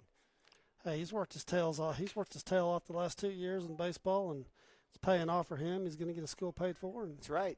Going to go play for a few more years. Good for him. And that's the fun part about this, right? Watching all these kids do what they love and continue to get that opportunity to do it on the next level. We've seen it with football and basketball as well, and baseball for sure. So 0-2 branch ahead on Brothers, the shortstop, number 12 right-hander. We got holding at 1. Comes back inside, gets a shot to Frazee. Got a chance to roll this one. Step on 2. And the stretch, and it's out. Number 3, the double play. Cooper Frazee to Joey Wilson, the Cashion Wildcats, get out of that one. And we moved to bottom of 3. You knew that was going to happen. Once he got his glove on it that close to the bag, that play was over. So with that, the Cashion Wildcats hold the Minco Bulldogs scoreless through 3. We'll go to bottom of 3. We'll be right back in a sec. At Water Heater Man, we specialize in repairing and replacing all water heaters. We service the OKC Metro and surrounding towns with fast, reliable service. We keep our vans fully stocked with essential parts needed for basic repairs, and new tanks are always on the vans ready to go. We offer free estimates on all jobs with financing options available. We match manufacturer's warranty for all newly replaced water heaters. We'll get your water heater back up and running as fast as possible so you don't have to put your life on hold waiting for service. Give us a call today. 405-844-TANK. That's 405-844-8265. Go Wildcats!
Cashion Baseball live on Cashion Wildcats TV. I'm Neiman Nabavi, Dirk Fippen. Bottom of 3 action. Nick Nabavi lead off, the junior catcher for the Cashion Wildcats here, up 4-0 over the visiting Minco Bulldogs in playoff tune-up. Nick with a 2 RBI single, and he'll go right back to second. Let's see if he got past him. The little E4 as Nabavi says, thank you. And he rolls around first base, and I'll bring up Landon Lagasse with no outs. Again, Nick going to the right side, as he does so well. Hey, put it in play, good things happen. Heck yeah, always. That is the number 1 rule. A lot of times. So that'll bring up Lagasse, who in the first inning was thrown out at first. A great play there by the third baseman. Nice little throw there and catch. Lagasse stares at first pitch, inside up high. Yeah, Lane Lagasse getting some interest. Some of the OBU coaches were here, looking at him as a wide receiver coming in. I think had some other looks. Who else was Coach Eaton talking to? No idea. You have no idea? Okay. That'll be in the dirt. Catcher loses it. Nabavi will showing the wheels there with those white field turf shoes. Good read by Nick. Looking clean. He's asking for his pinch runner. Was finally saying, hey, where's Jackson Miller at? He says, I can't be doing this on my own. So Jackson Miller will hop on out there. We love Jackson Miller. Jackson doing a little lead off for the Cashion Wildcats here and there, playing a little right field, second base. Pinch running right now. You'd consider Jackson Miller a utility, wouldn't you? Sure, absolutely. Not afraid to put him anywhere. Yep. So Legas staring at 2-0, no outs. It's a pop-up right side. That one will go foul. That's going to hit my son, Brian Abavi. Let's see. Oh, yeah, take a look there, Brian. That'll hit the bus as well. So we'll let Dirk eat his man-eater. That bus is going to look like some of those cars in Norman after. Oh, man. Good night. Did you hear $1 billion? Maybe it was more than. How much was the damage? I haven't heard. It was over $1 billion in damage. I think some of those car dealerships just got absolutely destroyed. Legas, shortstop side. That'll get through. Little one-hopper jump. He's safe. Legas comes up. Jackson Miller rounding three. He'll score, and the Cashion Wildcats get another run with a single by Landon Legas. Shortstop trying to look like Derek Jeter there with the jump throw. That's his second in a row. It's a tough play to make. It is a tough play. Especially when you get someone like Landon that runs that well. So Legas gets the first, drives in a run. Nice work there. So 5-0, Cashion Wildcats bottom of three. That'll bring up Joey Wilson up to bat. Joey Wilson with a hit in the first inning as well. He'll stare at first pitch strike. So 0-1, no outs here. And looks like Coach Whalen is staying with number 28 here at the top of three, or bottom of three, I should say. Looks like Mr. Cotter was in the bullpen down there at Mount Everest getting loose. Mount Mounts. Mount Mounts, that's right. We already coined that. I'm sorry. Yeah, so number 28, pitcher for the Bulldogs, throwing a little nasty breaking ball there, getting Joey to kind of chase. So 0-2 for Wilson, the junior. Plays a little center for the Cashion football team. Does a great job on that state championship team. That'll go in the dirt for ball one. And speaking of all that hail that we had last Norman, hey, make sure you visit one of our great sponsors, Randy Miller over at Rhino Roofing. That guy's he's probably, obviously want to take care of people doing the right way. I just know him personally, just a great dude. And, if you know someone down in the Norman area that needs some roofing and or just work on the house in general, he's going to be your guy. Check him out at Rhino Roofing on Facebook for sure. Guess they had a plane flying around, dragging advertisement around for roofing in Norman yesterday. Man, watch out. I mean, you definitely want to stay with some guys that you know here that are local. They'll be coming out of the woodwork. So 2-2 for Wilson. Runner goes. Legas. It's a good take. And that'll be a take for strike three. Is that a good take? My bad. I thought we had one strike. That was not a good take. I was like, Dirk, I guess I need to learn baseball a little bit more. But Legas watching takes Wilson watching. Yeah. It's close enough for strike two, but that ball did look inside. And it did. Obviously, Joey thought it was. I did. So that'll be out number one as Legas does move to two on that hit and run potential there. I'll bring up Gavin Phippen. Gavin with a fly out will get hit by pitch himself. So there you go, Dirk. There you go. I don't know what the state record is for being hit by pitch, but wow. It's almost one time a game. It feels like it, doesn't it? No, absolutely. I don't think you're being over the top with that. So runners at first and second with one out. Bottom of three, Cashion up 5-0. Hayden Branch, senior, up to bat. Hayden with a fly out to right field, or actually center field, I should say, in the second inning. He'll get his chance here. On deck is Nathaniel Bronaugh, another senior. Base hit will score a run with the speedy Legas, and potentially with Gavin Phippen as well. A lot of speed on the base path. That is a shot back to right field. It may have a chance to drop, and it will be caught. The tag up is there. Legas will go all the way to three, so that little bleeder kind of hung up there. I thought he might have had a chance on that, but it's a nice little basket catch. Yeah, actually excellent work by the right fielder holding lefty for the Minco Bulldogs. Again, Minco's got athletes. I don't see any chump change out there. They've had kids making plays, doing work. I appreciate Coach Whalen coming out here, give us a little tune-up. As the Minco Bulldogs, again, 15 and 16 on the year. They took care of Dibble And we move it on to the Dale Regionals next They're this trying Thursday. to get the same thing out of this tune-up as we are. And seen some pitches and. You know, that's the one thing I've seen about Minco over the last few years. You know, we played them in district and football, but there seems to be some friendly, it's not a rivalry, just some friendly connection. Play them a lot in junior high ball, play them a lot in scrimmages, et cetera. So I think I would say a very similar athletic kind of community in Minco as we have here in Cashion. Yeah, and our coaches have good relationships with those guys down there, guys and gals. So with 2 outs, runners at first and third on the corners, Nathaniel Bronaugh staring at 0-1. Nathaniel with a hit by pitch, and reached on error on the third baseman in the second inning. So 1-1. On deck is freshman Cooper Frazee. Shortstop. Did a little pitching for us today. Hey, Nathaniel was up there last time with 2 outs as well. Yep. Got us going again and see if he can come through here. Hitters count.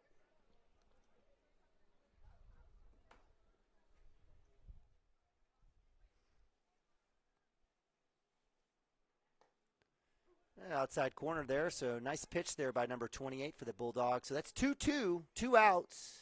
Bottom of 3, Cashion up 5-0. Looking to add to this lead here. I'm Neiman Ababi, Dirk Phippen here on Cashion Wildcats TV. Appreciate you joining us today. I expect Gavin to go here.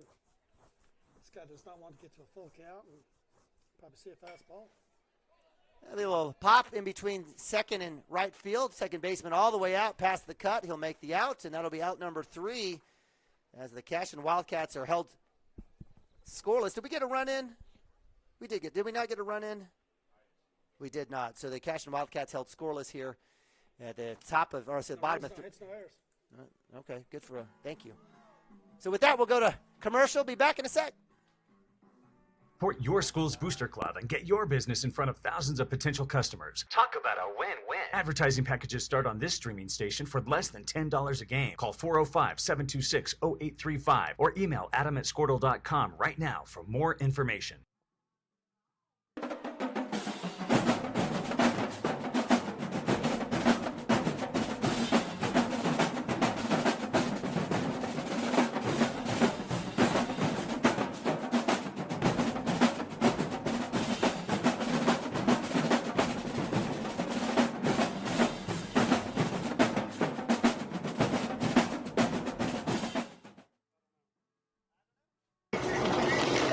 Storm season is coming, people, and your first choice for roofing needs should be Rhino Roofing.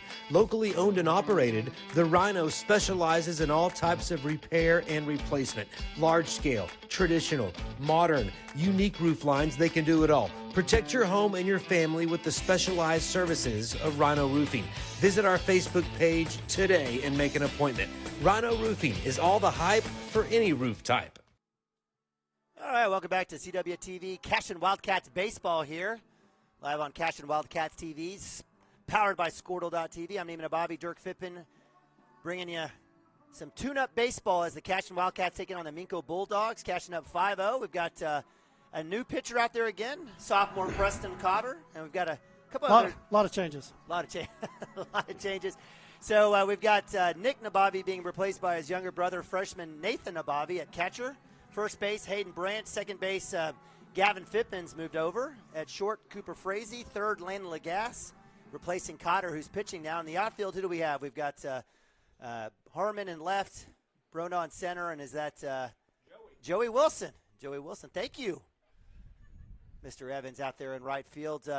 You know, we've talked about the depth. You've got 2 sophomores getting quality time in Cotter and Maroney. You've got a freshman in Cooper Frazee at shortstop pitching, and you've got Nathan Nabavi as a freshman coming in and catching every once in a while, getting some varsity. The future's bright for Cashion baseball, right? So we're not done with this year, but certainly a lot of kids coming through and doing good work.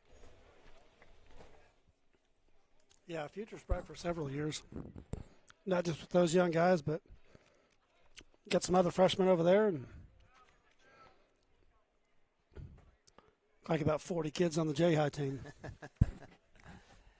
But, not just numbers, but there's some players. There's some players there too. Absolutely. Coach Mount's licking his chops. He's going to enjoy this for this run here. So, again, Cotter coming in. Gets first pitch fouled off by number 21, Mullings, left fielder. It's 1-1 here with that second pitch ball. No outs here as we move to top of 4. Cashion up 5-0. Inside for the strike. Like that zone on that one.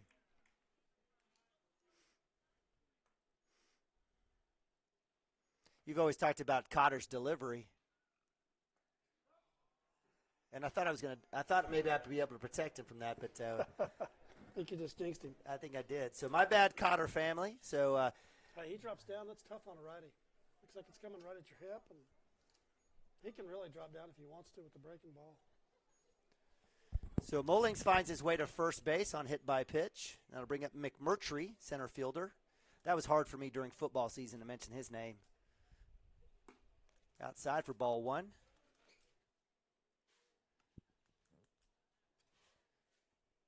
Cashion defense has been pretty positive. I think Cashion's probably turned probably close to 10 double plays this season. I know we're in double figures, I got to believe. High off the wall, and the Bobby is able to trying to go up high to get that one. Trying to channel his inner basketball skills. And comes up hard off the wall, so Mullings makes his way over to 2. McMurtry now staring at a 2-0 count with no outs. And Minco looking to get their first run of the game. Up top, that'll be ball 3.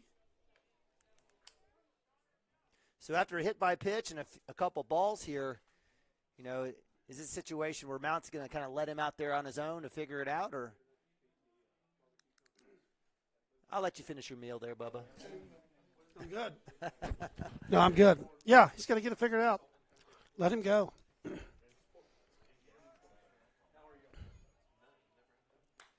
Shot, foul ball, right back at us. That's 3-1 now. So Cotter just putting one over, trusting his D there. Is able to get McMurtry to swing and foul off. McMurtry earlier in the game, in the first inning, with a strikeout.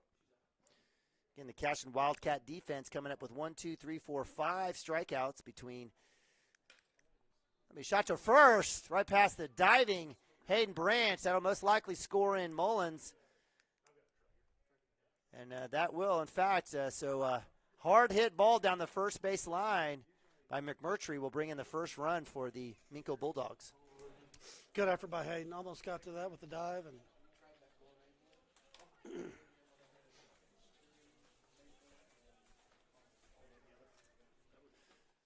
so that'll bring up 6-hole hitter Williams, first baseman for the Bulldogs, with McMurtry at first. A little back pick there by. A little pick there by a pick move by that wasn't a bad Cotter. Bad pitch. That wasn't a bad pitch sequence by Cotter. He's down 3-0. Last time comes back with those 3 strikes. And woo! Got a chance there. He got him. So nice work there by Cotter, going back to Hayden Branch as McMurtry. Oh, I didn't see it. He dropped the ball. And he dropped the ball. I thought he had him off the bag. He had him by a mile. And we had the out call there by the plate umpire, but nonetheless, it won't be an out. So good try there. Shot. That'll go to left center. Harmon will come under it. He'll make the catch. Cut there by Cooper Frazee. Runner stays at 1, and so the Cashion Wildcats do get an out here. And that'll bring up 7-hole hitter catcher Warden up for the Minco Bulldogs. So nice work there by Harmon. It's the wind. You know, we've had steady wind. Dirk, you just finish your sandwich. I'm going to talk for us. But steady wind coming in. Today's probably the most laxed of the days. And but it is blowing in, so any ball that's hitting the outfield's kind of hanging up. First week of May, and we still got a north wind. It's crazy, man. So nice pitch there by Cotter, getting the swing and the miss. 0-1. Pop up to right. It'll be over the first base dugout for strike 2.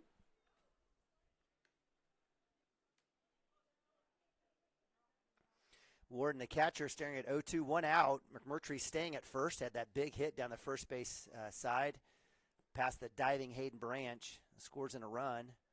Little pick there, almost. We're going to making sure they hang on to that runner. making life difficult.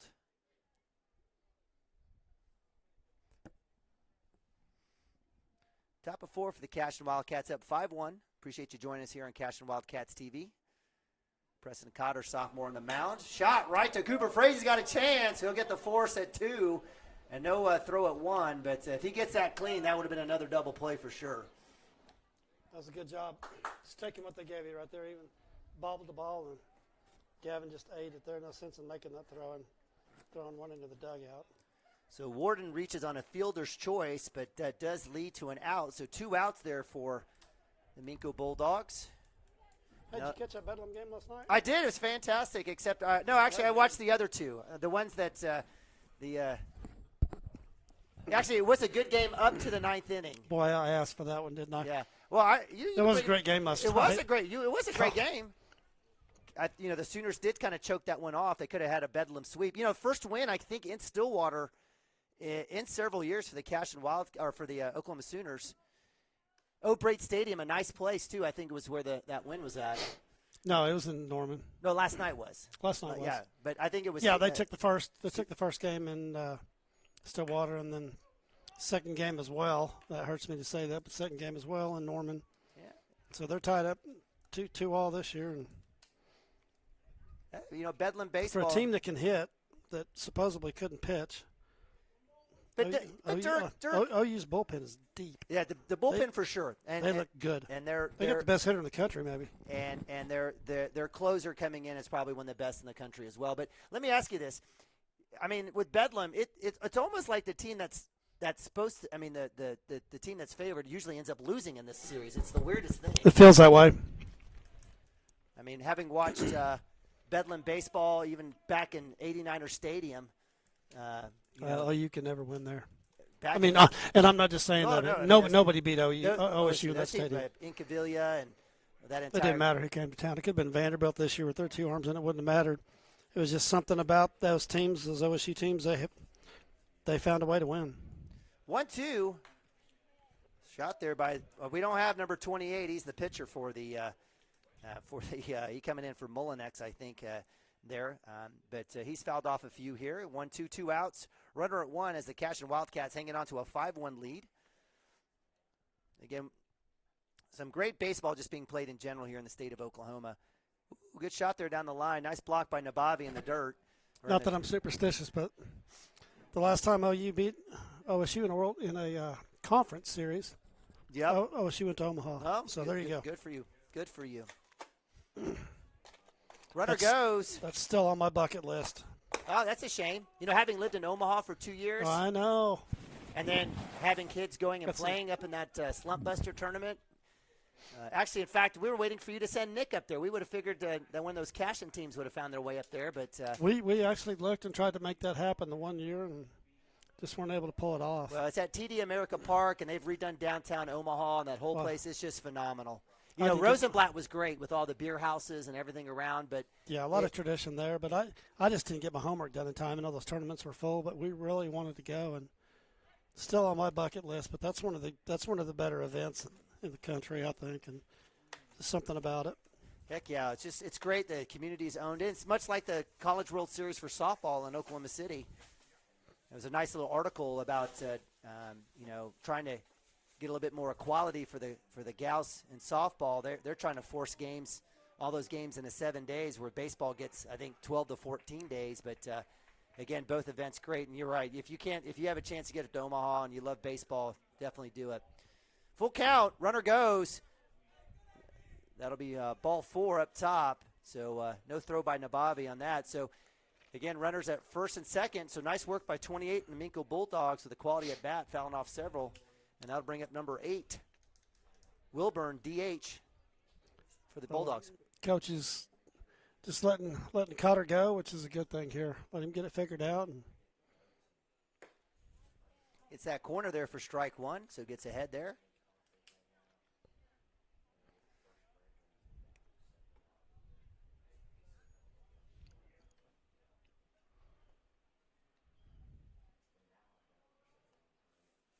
Coming in with the bunt. It's the right idea. Runner on second, bunt at third. Even with 2 outs? Mm-hmm. No, but if you get a bunt, bump the runner on second, make the third baseman come and make a play. So fair enough, I guess, trying to manufacture something here. So, again, 2 strikes now on Wilburn, the DH, 9-hole hitter for the Bulldogs. Runners at first and second. Cotter looking to get out of this jam. Outside set by Nabavi, comes back inside. That'll be ball 1. So, crossed up on that one. Again, appreciate you guys joining us here on CashionWildcats.tv here, Cashion Baseball 2021. Road to Class 2A state. Thought you were going to say the road to Omaha. I almost did, but again, that's our theme here with Cashion Wildcats TV. How long were you in Omaha? 2.5 years. So you went probably several years, haven't you? Yep. And then we went with at least a couple times with kid baseball tournaments. Shot straight up. That's going to go over the fence.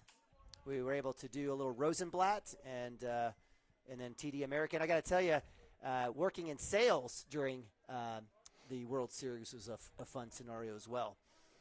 If you like good books, and especially about Omaha, you should read Augie Garrido's How to Win in Life. Yeah, you're a big fan of Augie Garrido. He was the man. He's passed, but he was fantastic read. 3-2 Cotter with full count. Wilburn working all the way back. He was down 0-2. Pitch underway, up top. That was up top for ball 4. I think I passed that buck on to Todd Miller, and I haven't got it back yet. Todd Miller, if you're out there, yeah, want my book back. Todd Miller. I want to read that again. You for probably the third should. time. You just probably should just drive up to one of his 5,000 businesses and just go grab something. That would be my. I think. I've probably read 10 books in my entire life. Yeah. And that one I think I've read twice. Okay. And you're not a big Harry Potter fan, so I guess that those weren't any of those. No. Good call. You didn't read any of those. What was the one on the vampire? What was that one called? Moonlighting? I have no idea what you're talking about. The vampire ones. Yeah, you do. Don't act like you don't know, Dirk. No, Stop it, Dirk. You know glad to say that I. There's the vampire ones. You know what I'm. Somebody's got to say it's the vampire ones. Somebody help him out because I can't. I don't know the name of it. They made a bunch of movies out of them. Thought you were going to say like the Token series. No. Who is that? That was not C.S. Lewis. Okay, whatever. Yeah, well read around here. Anyway, Cashion Wildcats sitting at bases loaded, up 5-1. Dangerous spot here. That's number 3 Overton leadoff for the Bulldogs. He'll send that one foul. Overton with a line out to first, a hit by pitch in the third. Up to bat here as the Minco Bulldogs put a little rally here in the 4th inning. Back in, shot. That one to go to Frazee. He's got a fielder's choice. He'll go to 1. Will be there in time. Will it call it? Yes, sir. Cooper Frazee flashing the arm. Hayden Branch with the glove, and that's out number 3 as the Cashion Wildcats limit the Minco Bulldogs to just 1 or 2. Somebody put up the score? That's not possible. I'll know it. First base catch is not happy about it. Yeah. I don't think I'd want to argue with him. He's a big fella. But he's telling our home plate umpire that's the third one he's missed. Well, that was pretty close. It was bang, bang, but how about Cooper deep to his right side there, making that one-step throw? It's a hard throw. So and, obviously Overton runs well. So that'll be out number 3. And it should be just 5-1. How can you credit a run? I'd like to see who was the fastest one in that family. Yeah, I don't know. Might have been one of the sisters. Bunch of freaks. They could all run and jump and catch footballs and shoot basketballs and everything. Hey, help me out here. Okay, there it is, 5-1. Okay, I was wondering there. So I was going to say, that's Black Crows. Yeah. Black Crows. We love the Black Crows. You see, I saw them speaking of Tulsa, we weren't. Saw them in concert at the Brady Theater. You ever been to the Brady Theater? I have. Canes Ballroom. I have. Some great locations there in Tulsa. Especially the Canes. Absolutely. There's a great when song. When the floor gets moving. Yeah, Turnpike Troubadours. That's your favorite band, aren't you? They got a little song there about Canes East of Ballroom. the Main. That's right. That's the corner of the ballroom. And I'm dropping some knowledge for you. I'm shocked. Shut up, Dirk. You know I love red dirt music.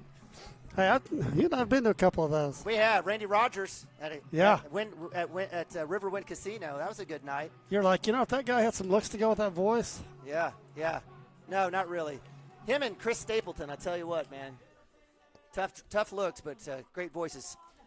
So we'll leave it here as the Cashion Wildcats move to bottom of 4, up 5-1. Here, a little tune-up. Ben Harmon Is that a Ben Harmon side? No, that's Cooper Frazee.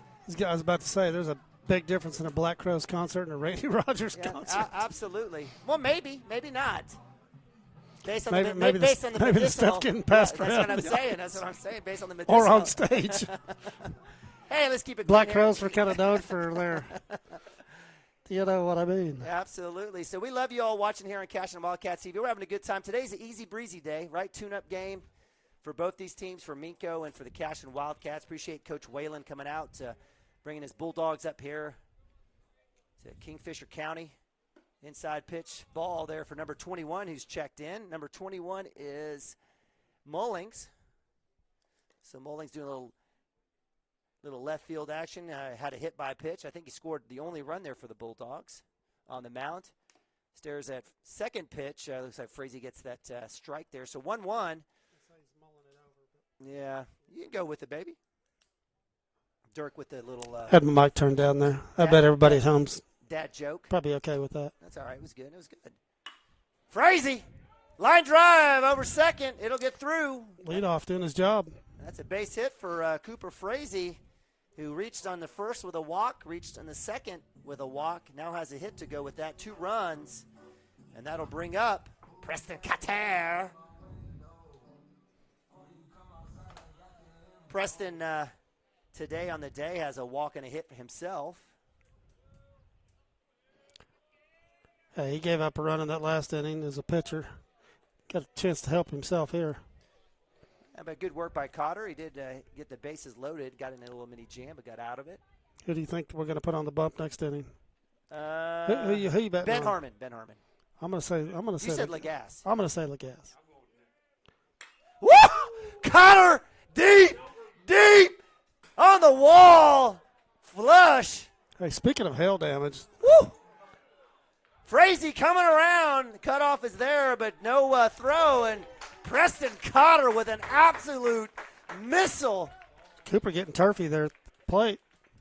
And that'll bring in a Hit run. first. So nice work there by Cotter with a stand-up double. That ball's well hit into the wind today. That ball hit the fence hard, got there quick. Hey, he didn't come out of his shoes there. He just put a good swing on it. It tells you how strong the kid is. Absolutely. So Cotter at 2, no outs. Cashion with 6 on the board brings up senior Brexton Green. He's like, hey, I can give up 1, but I can put 1 right back on the board with the bat. And he did it. So Brexton stares at first pitch strike.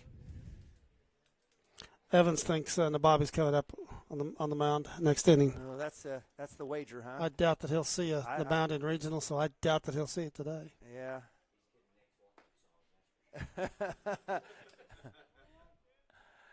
Get a little flash of smile from Nathan Nababi, the freshman on deck. He's fine. Yeah, I don't think we put a walk-up song for him. We didn't get that deep into the. You can go find a Disney song. Put that one on there for him. Lion King? Under the Sea or something. Yeah. Under the Sea. Oh, Brexton Green with well ahead on that one. So 1-2 for the senior. Number 10, walking muscle. Powerlifting state champ. Wide receiver, all-stater. Going to Emporia State. Kid is a phenomenal athlete.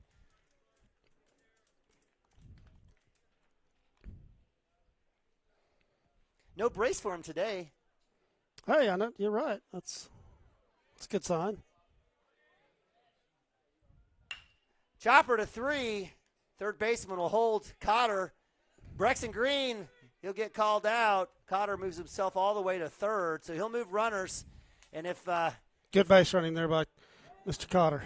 Coach Whalen wants to have an argument, that could have been a pretty close one there for the Cashion Wildcats. And so with 1 out, Preston Cotter, as Dirk offered up great base running, gets to third, and that'll bring up the freshman Nathan Nabavi for his at-bat here today, taking catching duties from his brother. Getting his brother's walk-up music, too. Yeah, I got it. Stays in the family. Stares at first pitch strike on the outside.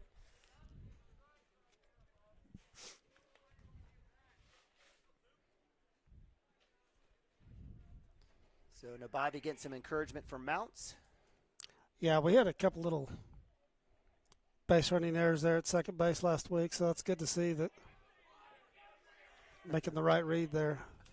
Those things make a big difference in getting out of a regional. Getting out of a regional, you can't have base running errors, and every base runner counts. And Keep the pressure on the defense and do it right. Nathan getting a little grief from the dugout on that last pitch. They're asking him to wear it. He's like, get out of here. I'm not wearing anything. It's like, you come out here and wear That's it. exactly right. Nathan needs a few more of those man-eaters and peanut butter jelly sandwiches. But, again, 2-1 for the freshman. 1 out. Base hit will score a run. Up top for ball 3. I would have swung at that one. So Nabavi hoping and praying for a walk. Mama and Dad Nabavi hoping for a hit here. Bottom of 4, Cashion up 6-1. With the pitch outside, that'll be a strike. Umpire says, get back in here, kid. Coach Wilson working the Nabavi kids, even in junior high. So Nathan with a little shake of the head. Full count here. Got to swing that bat every once in a while. So 6-1 coming up. Swing and a miss. Strike 3. So Nabavi will head back. He'll hail the Boo Birds from the dugout, and that'll bring up Landon Lagasse with 2 outs, runner at 3.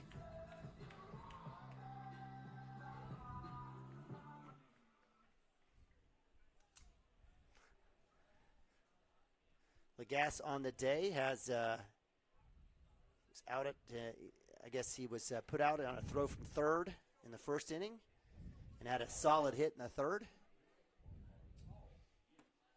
So 1 for 2 on the day. Takes first pitch strike. Hefty swing. And this Cashion dugout, not short of noise. I'll let you hear it both sides.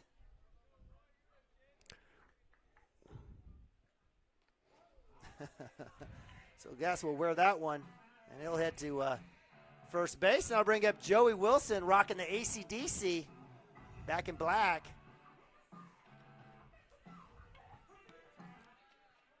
So with 2 outs, Cashion Wildcats with a 2-out rally. Gavin Fippen on deck.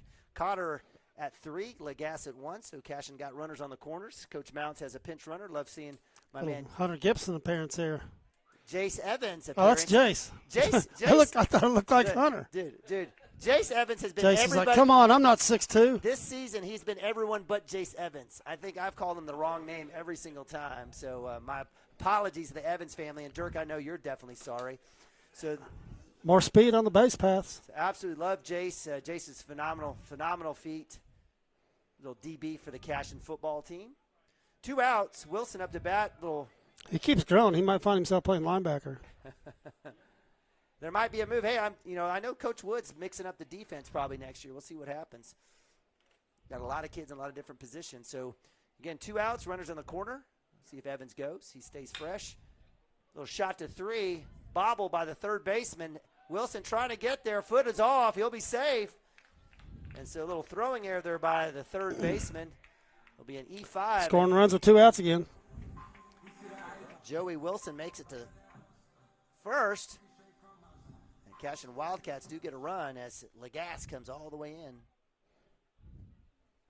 Scoring runs with 2 outs again. So 7-1 for the Wildcats. 2 outs. See if Gavin can get on top of one here. And he does. That goes to right field. It's working down the sideline. And the right fielder, great work there by the right fielder, Holding, is able to come over and make that grab. And that'll be out number 3 as the Cashion Wildcats strand 2, but put up another. Put up 2. And they've got 7 on the board as we move to the top of 5. We'll be back here, Cashion Wildcats TV.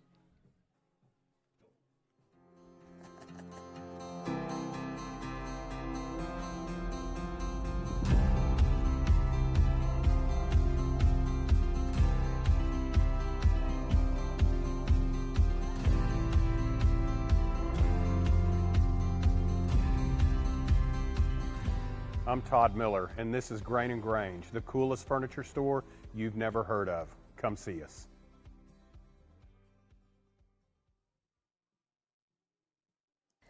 Wiggins, Sewell, and Ogletree is dedicated to championing our clients through complicated and challenging litigations. We pride ourselves on a proven track record of success brought forth by fierce litigation skills.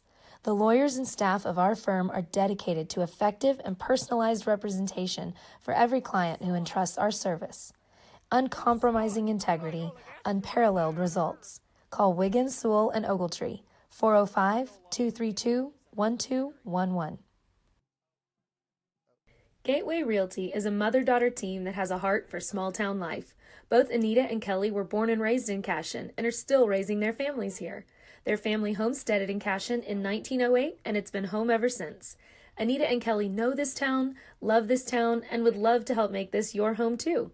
For a friendly face and trustworthy knowledge, call these hometown girls at 405-641-7388. Go Wildcats! Cashion FBC is a church seeking to grow in Christ and our love for the body of Christ. With ministries from children to youth to adults, we strive to present the gospel in an engaging and meaningful way. Sunday school meets at 9:45 a.m. and worship starts at 11 a.m. Children and youth meet on Wednesdays at 6 p.m. Please check our website at cashionfbc.org for more information, and we hope to see you this Sunday, located a half-mile east of Cashion.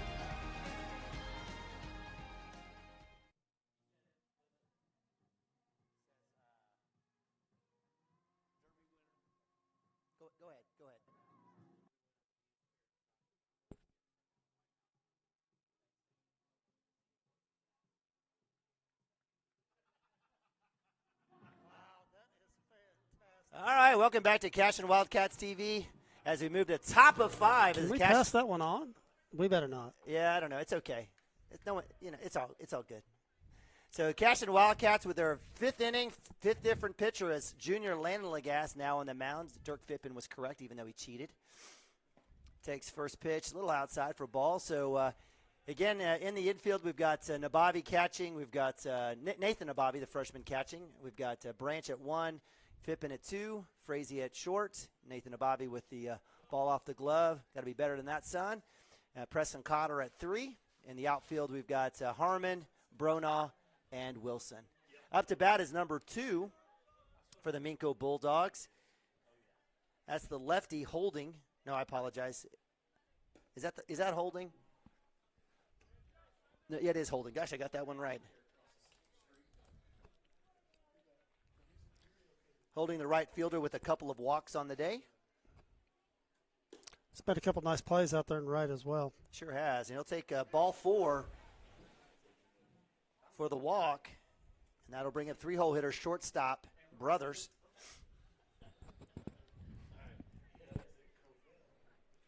Lagasse was really working that outside edge. He didn't come back in at all at any of those pitches. So 4 pitches, 4 balls. See if he can't get this one worked out. I like him a little better from the stretch. In the turf, off Nabavi's glove, goes back. And a runner maybe it's just me, but I feel like I might be wrong here. I mean, it's not like I'm looking at pitch counts or his chart or anything, but I just feel like from the stretch he's been a little bit better this year maybe. So runner at 2 now. Be a shot to third. Cotter will come up, but he'll glove that one. No hold. Throws there. Branch with the out. And Holding will work to 3. So with 1 out, nice work there by Cotter, charging that one. Good glove and a nice throw to Hayden Branch for out 1. Making it look easy. Getting those nice turf hops, huh? He's doing well. Clean living. Absolutely. So that'll bring up Mullings, pitcher right now for the Bulldogs, 4-hole hitter. Nabavi with a grab there on the outside for ball 1. Mullings with a strikeout and a hit by pitch. He has the only run for the Minco Bulldogs today. He'll hit that one. He'll get after that one right side. That's going to hit something. That'll be foul. Easily foul territory. You know, the Bulldogs right now, they remind me a little bit of Ole Miss right now. Yep. A little Ole Miss look there. Got some of that blue and red going. I'll tell you what, SEC baseball, tradition, kids, people rolling out. Have you ever seen when Hotty toddy, gosh almighty. The Ole Miss, the outfield out there? Oh, that's Mississippi. That's Ole Miss. Was that Mississippi State? Mississippi State. Oh, that is Mississippi State, and that's a big deal out there. They actually got bleachers out there now, and I think they even got parking garages out there that started out just back in the 80s, they just park cars out there and get after it. And yeah, do you? So we do have a replacement as Jackson Miller comes into left field as Ben Harmon comes in. Maybe a potential opportunity to pitch. So Legatz comes back in. So back to a full count. So 3-2, 1 out, runner at 3. Cashion holding on to a 7-1 lead.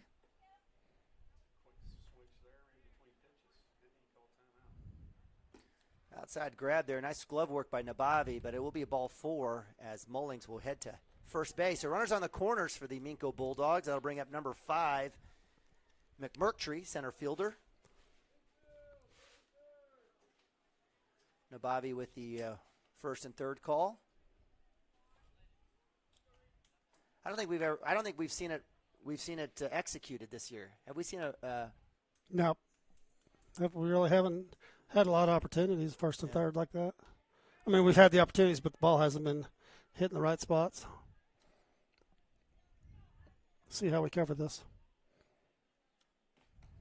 Outside.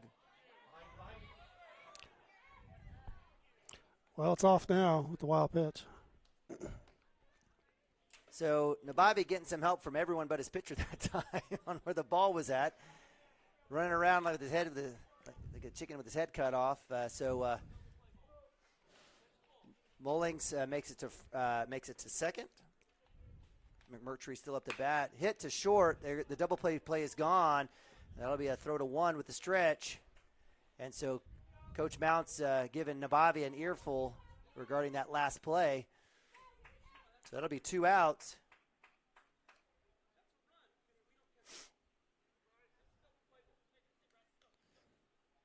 So 6-3 for out number 2. I'll bring up Williams, the first baseman. Runner at 3. Coach Mounts reminding Nathan of everything he already knew. That's all right. Yes, I know if I catch that ball, but they don't get a runner in scoring position, they don't score. I have a double play there. Yeah. But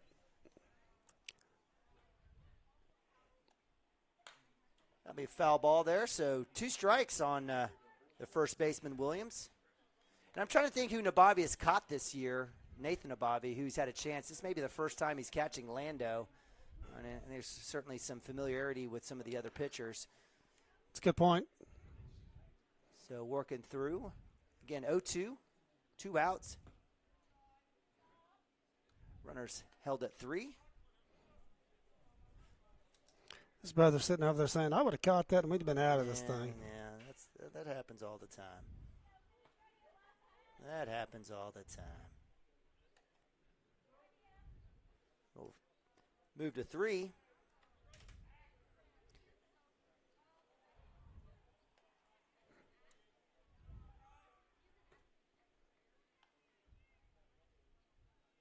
Swing and a miss. Strike That'll 3. work. That'll be out 3 as Legas sits down Williams. And the Cashion Wildcats move to bottom of 5, up 7-2. We'll go to timeout. Be right back here on Cashion Wildcats TV. Absolute Pools, Lawns, and Landscape is not your ordinary pool builder. From traditional to exotic and anything in between, our staff offers paramount quality and service through the entire design and build process. We provide service to the entire OKC metro and surrounding towns. So relax, knowing our team is wholeheartedly committed to building a trusting and lasting relationship with you. Visit us on Facebook or give us a call today at 405-285-9729. Absolute Pools, Lawns, and Landscape.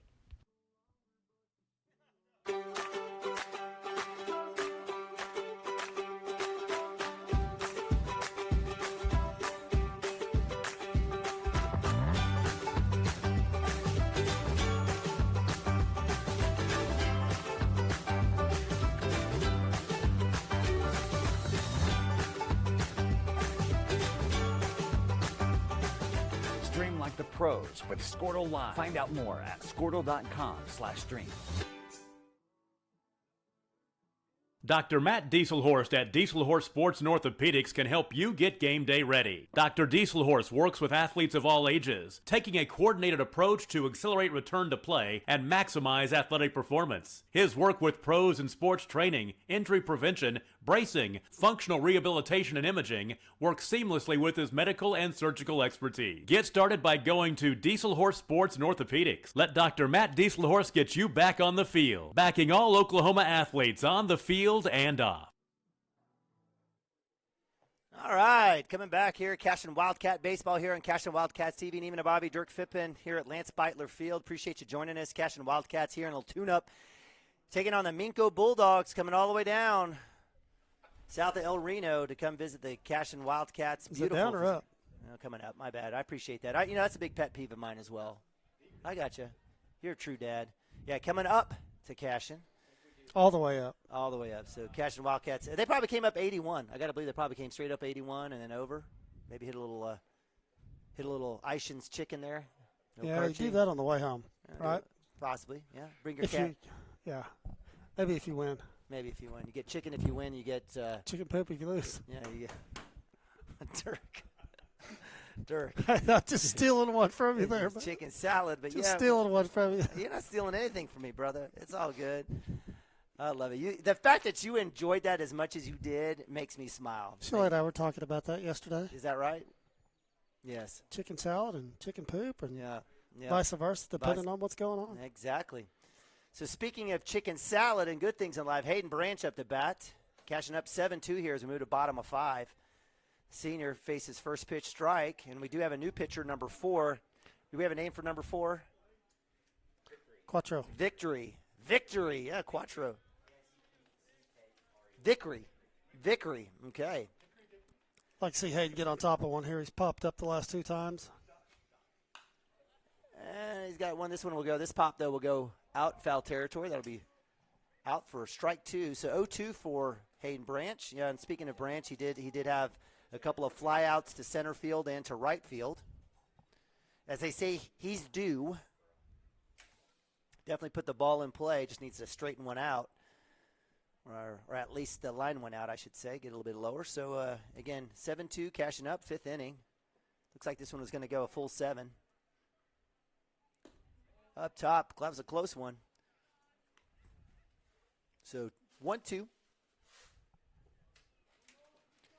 And it looks like we do have a Ben Harmon sighting out on Mount Mounts over there in the bullpen. So it's Cashion Wildcats throwing the absolute staff here. We're going to in top of 6. If we get there, Harmon will be the 6th pitcher of the day. So who throws after Harmon? I don't know, maybe you. Maybe you get out there. I could throw some BP, but that's about it. Yeah. I'm sure the Bulldogs would appreciate that. That even hurts. Just saying it? No, yeah, just thinking about it. 2-2 for Branch, hanging tight here with another foul ball. I want to say Miller finishes it. All right, I like it. And there's a backwards K for Branch. Dog it. Got fooled a little there. It's a good pitch. Sure was. So that's out number 1 here. And that'll bring up Nathaniel Bronaugh, center fielder for the Cashion Wildcats. Nathaniel on the day has a hit by pitch. It reached on error and a ground out in the 3rd inning. Did not get up in the 4th. Nathan getting some catching instruction down there. Yeah, it's Bronaugh with the bunt, showing little hands there. Why not? We always say if coach is not yelling at you, you're in trouble. That's the day you're in trouble when coaches. I would agree. When coaches aren't yelling at you, not caring. Ask Gavin. He gets yelled at a lot. That's what I tell him. I said, hey, he cares if he's yelling at you. If not, well, pack up your stuff and turn it in. So Nathaniel Bronaugh with the strike 1 there on the attempted bunt. Let's see if he shows hands again. He's not going to swing away up top. Pass ball. I'll go off the glove of Warden. A little high. Back to Vickery, who's come in for Coach Whalen and the Bulldogs. 3rd pitcher on the day. Starting pitcher was Overton, and then to Mullins. Well, breaking ball doesn't fall off. I was expecting something to fall. That motion was, hand was way up top on that one. So 2-1. Trying the 12-6. 12-6 curveball there and not enough spin. He gets it there, so strike two. He comes right over the top. He does.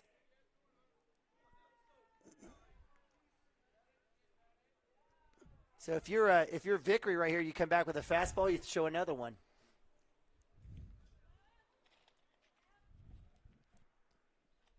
Wild guess. I was going to say fastball because he didn't want to be in a 3-2 count. Yeah. So 2-2 with the foul. Bronaugh hanging tight. Cooper Frazee on deck. And while the facilities here are fantastic, I know we're working through a few other things. We're going to get probably an iPad up here with some sound effects and some music. Right now it's Dad Vision out here running the show. We just need a big jumbotron. That would be fantastic. Maybe Todd Miller could get that one going. He could build it himself with Old World Iron. Todd, you out there? Come on, Todd. Get us a jumbotron. Yeah, those things are cheap. And a big old camera out at center field. Inside. Ball four, Nathaniel Bronaugh working all the way back. And he gets himself a little trot to first base, and that'll bring up Cooper Frazee, shortstop.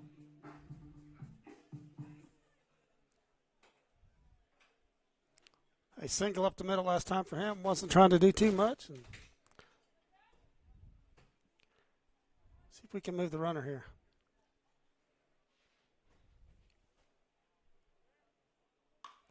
That's a pop towards second. Auto tag for Bronaugh. That'll be infield fly. Out number one. That'll bring up Preston Cotter, who's looking to get his third hit of the day. Cotter 2 for 2 with a walk. Goodness gracious, that was loud.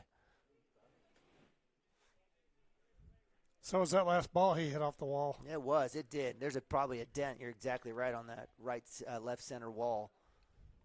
It was loud.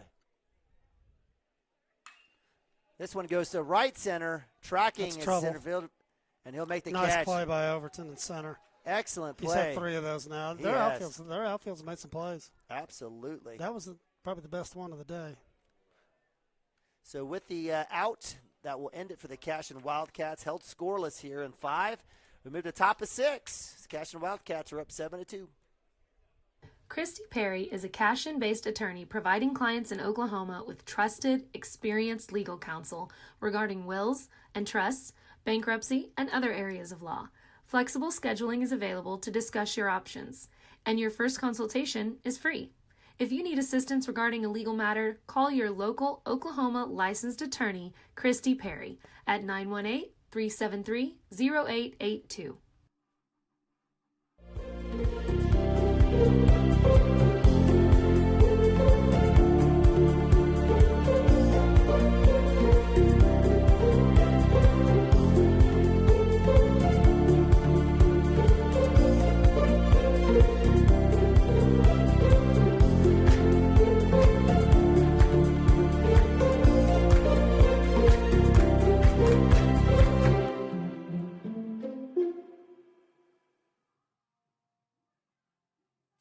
At Maples Nixon Diesel Horse, we've helped a lot of people, and our goal was to treat each and every person like a friend. And as a friend, we've got your back always. We understand what you're going through. Being lawyers is what we do, but it's not all that we are. We care. We'll stand beside you throughout the entire legal process, not just as lawyers, but as your friends. We are Maples Nixon Diesel Horse, and we are here to help.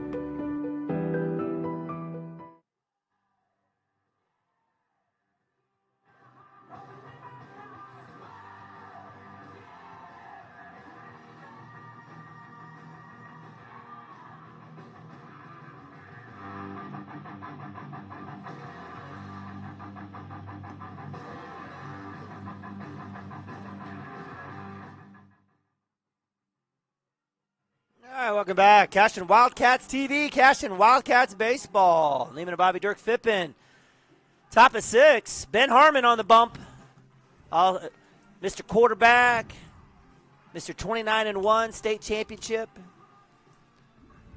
Got a lot of multi-sport athletes here in Cashion and kind of have to do it, but certainly they do it and they do it well. Ben Harmon on the bump today. Ben's had some good time on the pitching this year. He hasn't had a lot of chances, but when he's come out, he's been effective. I remember him in that Putnam City game early in the season. Did well. You weren't there for that. It was cold. I missed that one, but I know the where was that at? Up by Elk City. Hobart. No. Mangum. No. Merritt. Mm-hmm. He threw one out there that was pitched very well. And he's had some opportunities here and there since then and done pretty well. All right, so up to bat for the visiting Minco Bulldogs is Warden, catcher, number 7. Also 7-hole hitter. Looks like the defense is basically the same. We got Nababi behind the dish. Wilson. Actually, we do have. Got a few changes. Actually, we do. We have Legasse at 2 now. Got Gavin in left from second. Yep. Yeah. Cotter at 3. We've got Frazee at short, Brona at center, and Branch at right field. So first pitch strike there for Harmon.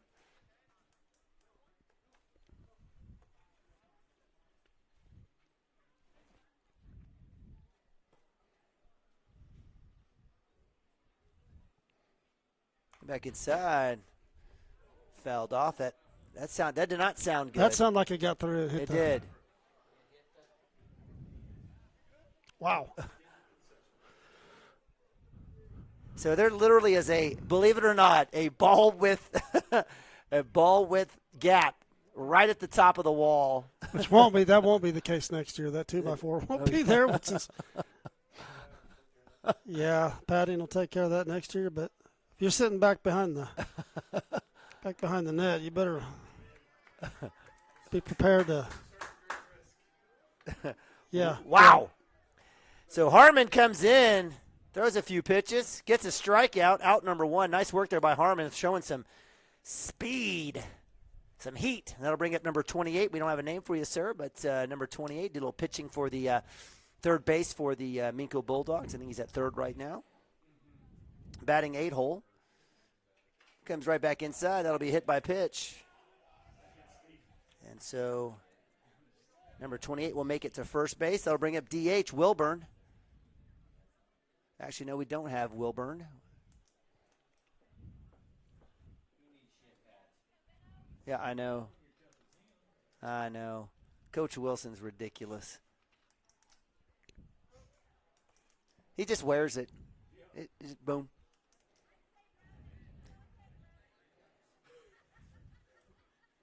I don't think he's getting the shin guards on either. No, he doesn't. Ouch. Sometimes. He does have a chest protector on, though. Good for him. And a mask. So 1 out, runner at 1 after the hit by pitch. Nice spot there by Harmon for the strike against number 9. Good job, Ben, coming back there with the strike after the last pitch hit the batter. So Caruth coming in for Wilburn at DH, 9-hole for the Bulldogs. Little throw to 1 there, nothing there. I'm waiting for Joey Wilson with the fake throw. We haven't seen that yet today. Hey, the lights are on. Lights are on. Dirk is happy.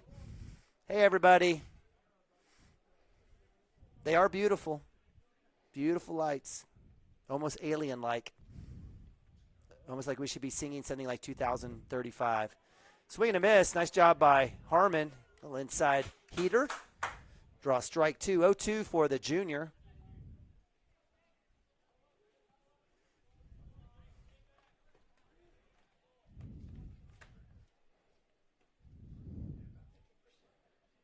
Swing and a miss. Strike 3, out number 2 for the Cashion Wildcats. And Ben Harmon is dealing. And that'll bring up Overton. Is that Overton, number 3? It is Overton. So, again, started pitching. Is at center field for the Bulldogs. He's been a busy guy today. Cashion putting about 5 or 6 balls out in center field. Outside corner, good spot there. Good frame by Nabavi. Doesn't get the call. 1-0, a little low.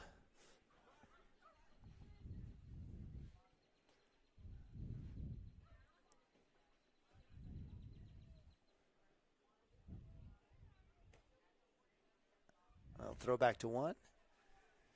Good work by Joey with the dig. And for as big a guy Joey Wilson is, his flexibility is amazing, isn't it? He can stretch it out.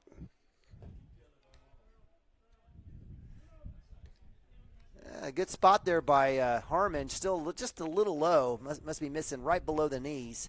2-0.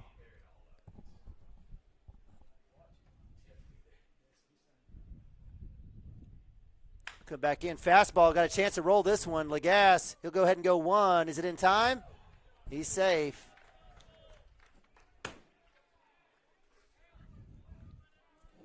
Come and get that, Landon. Come and get it.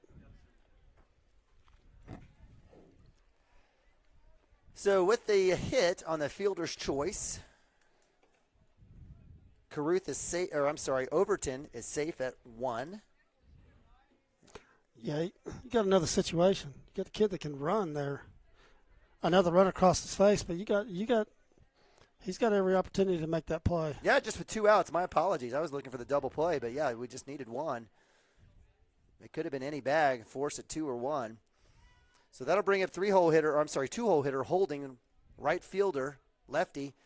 That's wild. That's going to go off towards the third base side. Fortunate for Nabavi, that one bounced that way as it keeps is that Molinex? Yeah, Molinex at actually number 28 at second base. Still don't have a name for him, do we? Nah, that's all right. We're going to figure it out. He's got a name. I know he's got one. We just don't have it. So, again, 2 outs, 1-0, top of 6, Cashion up 7-2. Swinging a foul there for holding. Ben Harmon gets him chasing.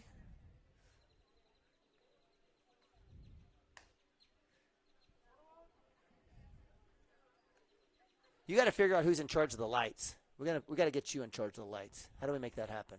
Just need the app. We talk to Mr. Shank. Mr. Shank's up here. Maybe we can get him to figure out how to get you the passcode for that app.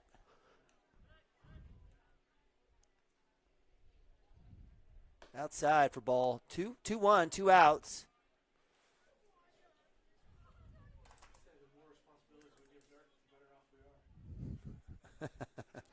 I'd have these things on all the time, and he'd be a strobe. It'd be like a techno disco land out here for Dirk.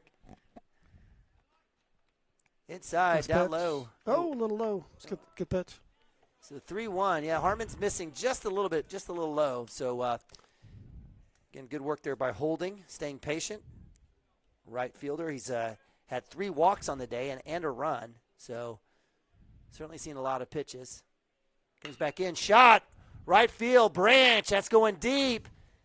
And that'll go foul. In the corner. There's basically 2 feet over there on that line, and it landed in that 2 feet over there right at the wall, right at 315.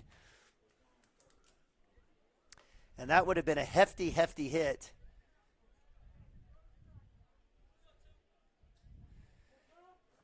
So by a matter of feet, the Cashion Wildcats are saved. Full count here, though, as Ben Harmon hanging tight. Runners go. That's shot right back to right field. This time Branch is there underneath it, and that'll be out 3 as the Cashion Wildcats are able to hold the 2 Minco Bulldogs. Game of inches. Base path. And we'll move to bottom of 6 as the Cashion Wildcats hold the Bulldogs scoreless again. It's 7-2. Cashion Shape Up Fitness is locally owned and operated with no contracts or sign-up fees. Our rates start at only $30 per month, and we have tanning available. Everything you need to work on your health and fitness. So contact Amber Lee to sign up today. 405-538-8248. And don't forget to check us out on Facebook, Cashion Shape Up Fitness. Have a pest problem? Call Rural Pest Solutions today. We offer as-needed services as well as a variety of treatment schedules.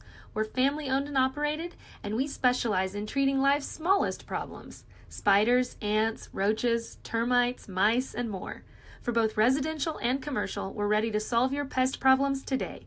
So call Rural Pest Solutions in Cashion, 405-238-6565. Proud supporter of Wildcat athletes. Chris Cochran and his whole football family are really fired up for the Cashion Wildcats tonight. Also about him joining forces with Legacy Insurance and Investments. He has taken his extensive 25 years of experience and proven customer service down to one of the historic buildings on Cashion's Main Street. Chris is an independent agent now and can shop all of your farm, personal, commercial, and life policy needs to provide you with a lot of different options. He is also licensed to assist with all of your financial planning needs like 401k rollovers, IRAs, and mutual funds. Call Chris anytime and let him go to work for you. Our partnership will be a win-win. All right. Bottom of 6. Cashion Wildcats up 7-2 over the visiting Minco Bulldogs in a tune-up here at Lance Beitler Field in between district and regional play. Cashion Wildcats going with 6 different pitchers, holding the Minco Bulldogs to just 2 here through 6. Cashion will have their chance here as senior Braxton Green up to bat. I think we've got about everything out of this we wanted, right? I absolutely agree, 1,000%. 1,000%.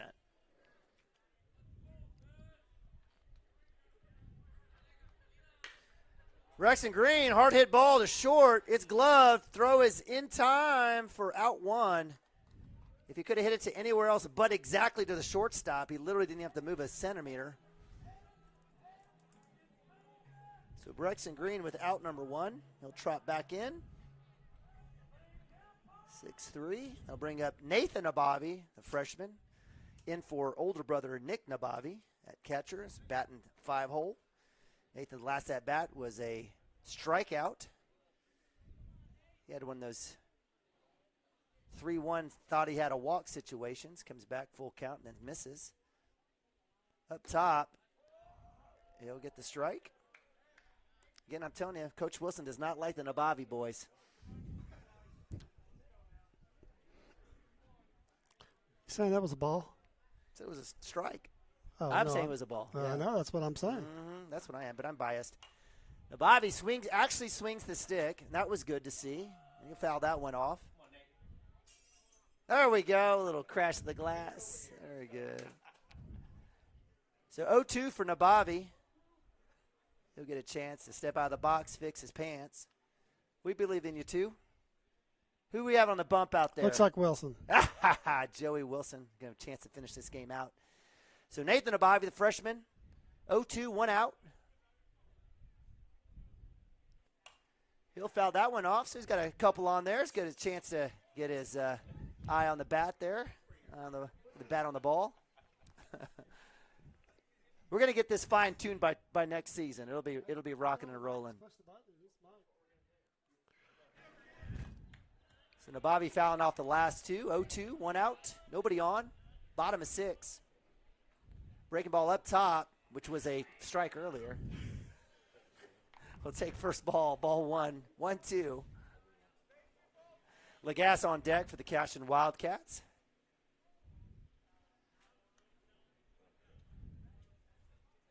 Nabavi looking for his first hit today. I'm calling it right up the middle. All right, I'll take it. Fastball, he fouls that one off. Just misses by a little bit. You know what I don't like is that his barrel is not up and he's waggling way too much. He just needs to settle down, shorten it up. He's got 2 strikes on him. You're learning. I like it. I'm trying. Staying alive here. He's getting ready to hit one up the middle. I got a feeling. Well, he's put his bat on the last few. Up top. He'll ring him up. That breaking ball hasn't been a friend to him today. Saw 3 of those, didn't he? Yeah, he did. You knew he was going to come back to it. If I could scream it, I would. So Nabavi with the K out 2. That'll bring up Lagasse. Nabavi knows what he has to work on this summer.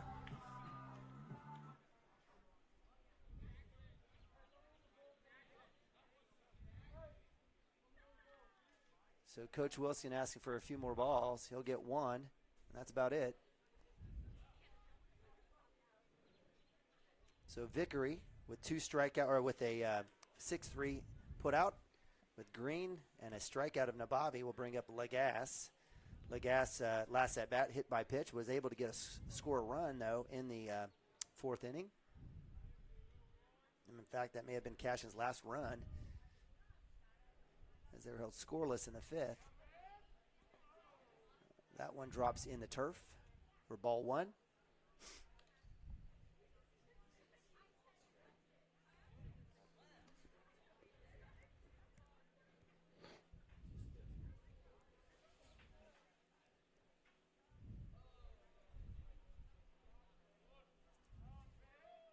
That'll be outside. Ball 2. 2-0. 2 outs. Cashion up 7-2 here, bottom of 6. After this, the Minco Bulldogs will be down to their last 3 outs. It's been an entertaining game, though, Dirk. Yep. I've enjoyed it. I think we've got exactly what we wanted. And 6 arms to the mound, going to be 7. And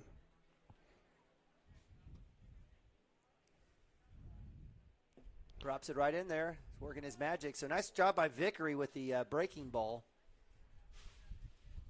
He's able to get a strike on Lagasse here. 2-1. We've got Jackson Miller on deck.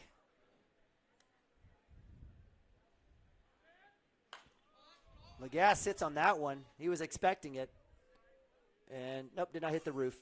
But you got the glass crashing. You got to find something else. We got to get 2 of those. Yeah. Working through some sound effects up here. It's almost like second toy for a lot of us working through. Great, again, great facilities. Kudos to the Cashion administration, all the fine voters out there in Cashion gave us this opportunity to have this wonderful ball field. Outside for ball 3, so full count for Lagasse. Jackson standing down there saying, do whatever you got to do, Landon, to get on. I want to hit.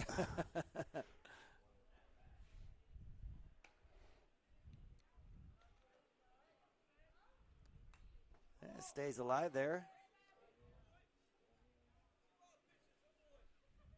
So Vickery coming back in with the breaking ball again. Stays full count, 2 outs. Lagasse staying alive. We need that song. I know you guys got it. I know you're working on it. I know you are. This is going to be like Las Vegas type style entertainment. Might as well just be on the MLB tour. If you're going to do it right. We didn't get an organ player up here too. Lagasse with another foul. You know when he plays the piano? Maybe get Brad Stone up here. Doop doop doop doop doop doop doop doop doop doop doop doop doop doop. I guess we could get a. Somebody find the piano. Yeah. Get the organ. That way we don't have to listen to Nima. Wait, you didn't like that? I didn't like it either, Dirk. Don't worry, I was just kidding. 3-2 full count for Lagasse. Comes back in. That one's straight up. That one's going to hit a house. Is that 4 straight fouls? Is it 3 or 4? So Lagasse staying alive. We've got a chopper, meta chopper coming over the top of us. Hopefully someone is okay. Fly by. You guys getting buzzed by the crop dusters? Oh, yes. I wonder if I can sue anyone for Roundup or anything. So Vickery falling down off the mound. And that's the dilemma. You talked about this earlier. Kids coming out here not knowing how to throw. We've seen that before this year where pitchers he's wearing spikes too. And he's wearing spikes on the field turf mound. Yep. Did a good job of getting rid of the ball. Just avoiding the balk. He's got to get it past one of the foul lines for it not to be a balk. Even if you got to roll it, just get it past one of the lines. So Lagasse with the walk there brings up Jackson Miller. He'll take first pitch up top for ball 1. On deck is Gavin Fippen. He's got a replacement ball with him.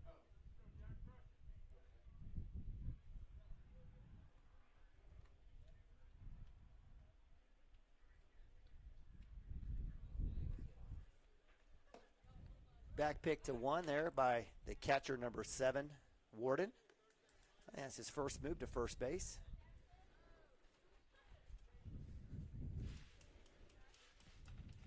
We're sitting at 2 hours and 15 minutes or so here from game time. I think we had a little bit of a late start. We're not used to this. Swing and a miss there by Miller, waiting on that one to drop. Just misses. So 2-1. Cashion with a little mini 2-out rally here. Let's see if Miller can't put one into play. Outfield is greening up too as well. It's looking nice. It's probably going to get even greener here as the week moves on. Well, hopefully the weather will cooperate. I think we've got some think there's some chances of rain, and it's supposed to maybe cool down a little bit. So 3-1 for Miller with that last pitch ball. 2 outs. Lagasse at 1, cashing up 7-2 here, bottom of 6. Pitch inside. That'll be strike 2. So full count. So Vickery with his, I want to say, 3rd straight full count batter. Not afraid to throw the curveball when he's down in the count, though. No, why not? He feels pretty good about it. It's worked for him.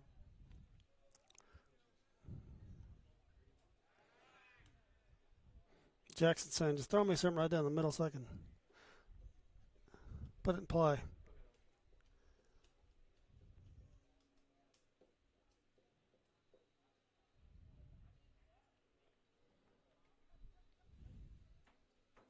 Runner goes in the dirt. That'll be ball 4. So Jackson Miller trots down to 1, and Cashion Wildcats with 2 on with 2 outs keep this rally going, and that'll bring up junior Gavin Phipp in number 7. Gavin currently, he's seen second, he's seen short, he's seen left field. Where's he? Seen center. Center. Seen second base. So Gavin on the day with a couple flyouts and a hit by pitch. 5-run lead with 2 on here with 2 outs. I think I know what he's thinking. He swings hard. Coach Mounts quickly out of the way. That would have been deadly. Well ahead of that one, but well struck. Looked like he hit that on the inside of the bat.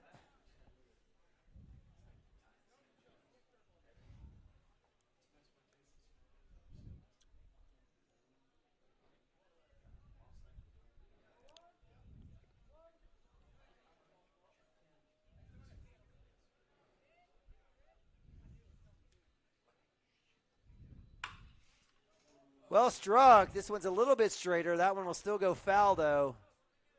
That one was deep down the left third base side. Left field line. Just missed that one. Putting that off the house. So watching watching the last few batters. I doubt if he gets something to hit here. 0-2. 2 outs. Outside. That'll be ball 1. At some point, Vickery may have to come back to that breaking ball.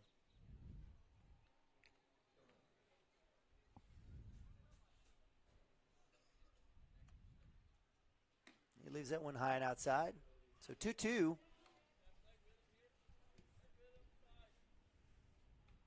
If you're a betting man, this might be a full count as well after this. 2-2, 2 outs, bottom of 6. He's seeing it. This ball, something to hit here. He might. And instead he pops it up. So that's straight up. It's out of play. We'll go out of play. So Gavin Phippen stays alive. Broken glass, crash, crash. Sound effect. Jay misses that one. Sound effects guy's asleep over here.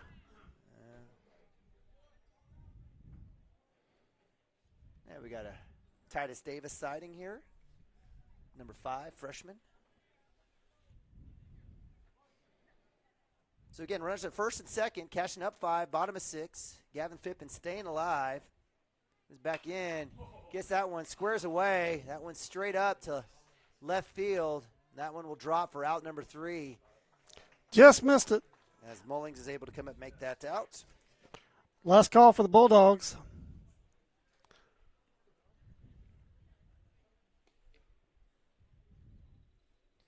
So with that, Cashion Wildcats hang on to a 7-2 lead. They'll go to top of 7 as the Bulldogs have their last 3 outs. Be back here, Cashion Wildcats TV. For 31 years and counting, Community State Bank has taken great pride in being your hometown bank. With branches located in Cashion, Dover, and Hennessy, CSB strives to reflect the small-town hospitality these communities are known for. Our friendly staff is here to serve you and provide one of the best banking experiences around, equipping our customers with the latest in banking technology combined with a personal, down-home relationship. Come into one of our local branches or visit us at www.mycsb.com. Community State Bank, small-town banking, the way it should be. Member FDIC. At Water Heater Man, we specialize in repairing and replacing all water heaters. We service the OKC Metro and surrounding towns with fast, reliable service. We keep our vans fully stocked with essential parts needed for basic repairs, and new tanks are always on the vans ready to go. We offer free estimates on all jobs with financing options available. We match manufacturer's warranty for all newly replaced water heaters. We'll get your water heater back up and running as fast as possible so you don't have to put your life on hold waiting for service. Give us a call today, 405-844-TANK. That's 405-844-8265. Go Wildcats!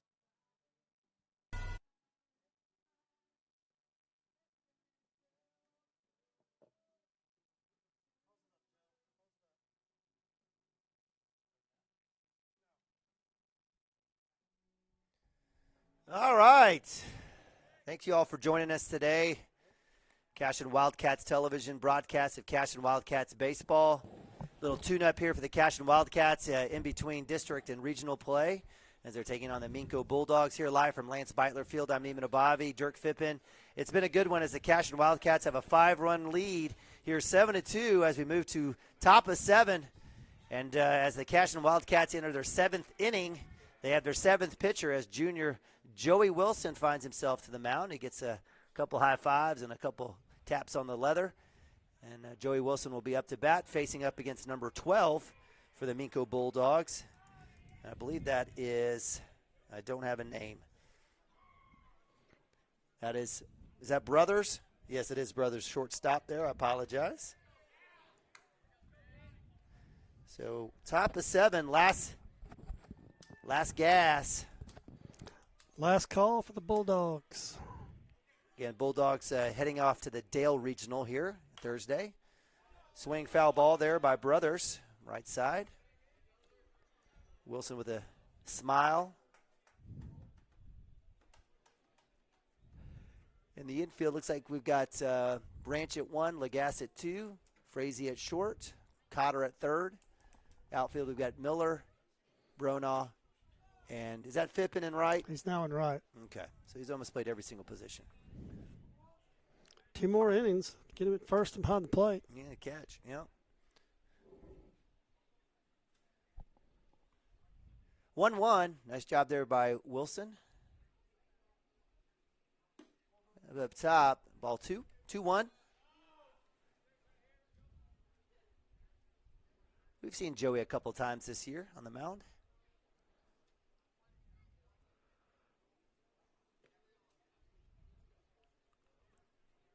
Get back inside for ball 3.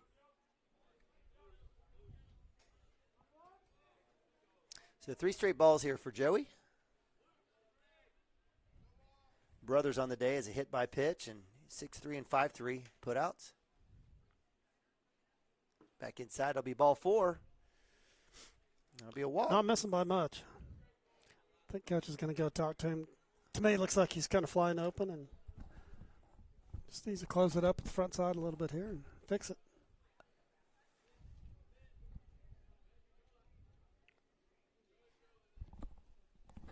All right.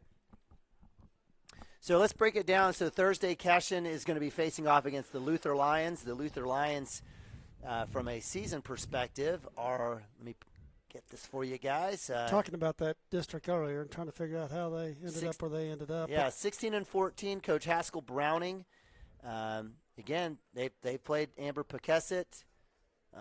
See Minco in there a few times. Crescent, Christian Heritage, Watonga, Boone Apache. And in fact, they beat Boone Apache to advance 9-2 and 14-10 last week. Looks like they beat Stratford as well and Prague. So they've. And like you said, again, you don't. 32 teams left, and you don't they make can it play, or they wouldn't be there. They wouldn't be there. That's exactly right. So up to bat for the Minco Bulldogs is Mullings. He's playing left field for him right now. Pitched a little bit. Comes back in. Chopper foul. Coach. Yeah, that first game in regional is super important. You got to get that first one out of the way, and if you don't, you got to play an extra game to win it. And I think Nathaniel's probably going to start on the bumps, what I'm hearing. Okay. No one better.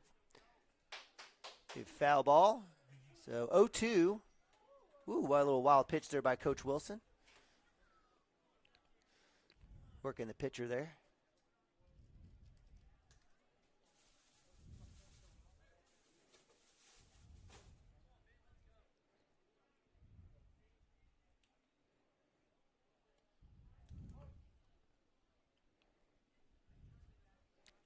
They'll throw to first there. Keep him honest. So Cashion will have a game at 11 o'clock. If they win, they will face off against the winner of Oklahoma Union and Amber Pekesset at 4 o'clock that same day. Yeah, you'll have the loser side in game 2. I'm sorry, in game 3. So we'll have 1 and 4. 1 and 4.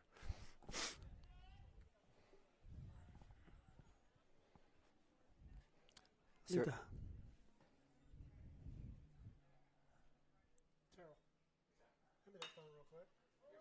Chopper to 3.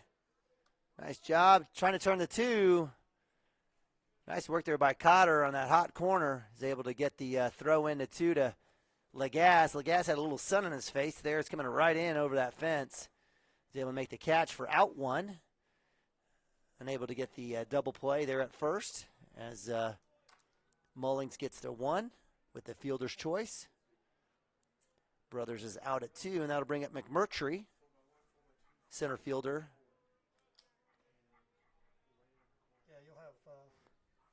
Yeah, we'll have four games on Thursday.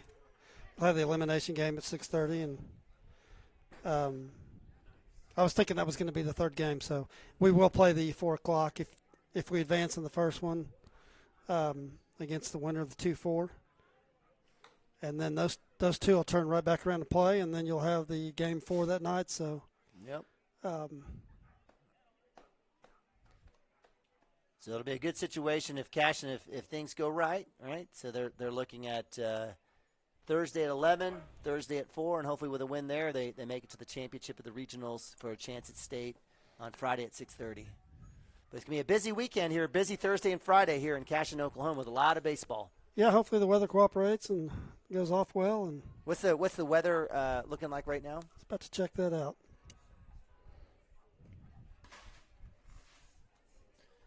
Wilson with a pitch. Ring him. Joey Wilson with the strikeout. Gets out number 2. Nice job there by the junior. Looks like, if this is correct, mid-70s and sunny and slight chance of rain on Thursday and then a little bit warmer on Friday, maybe a little cloudy. Take it. As long as it's not 22 degrees or raining, I'm good. So with 2 outs, that'll bring up Williams. Last chance here for the Bulldogs. First baseman. He's got 2 strikeouts in the day and a pop to left field. Wilson outside corner looking for that strike. Can't get it. So 2-0 for Wilson against Williams. 2 outs, runner at 1.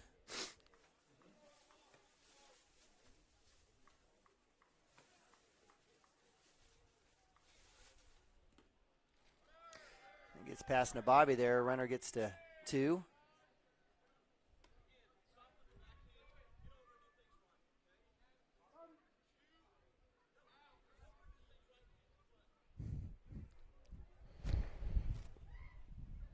So 3-0.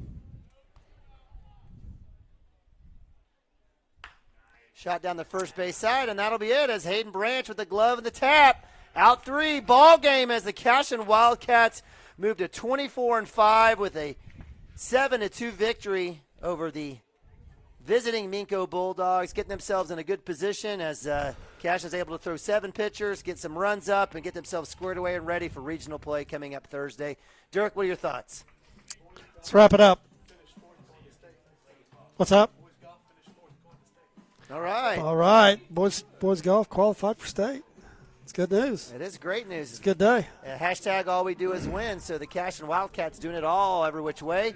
Track team qualifying both on the girls and boys side on the relays. A couple of individualists have opportunities to go out and win a state championship.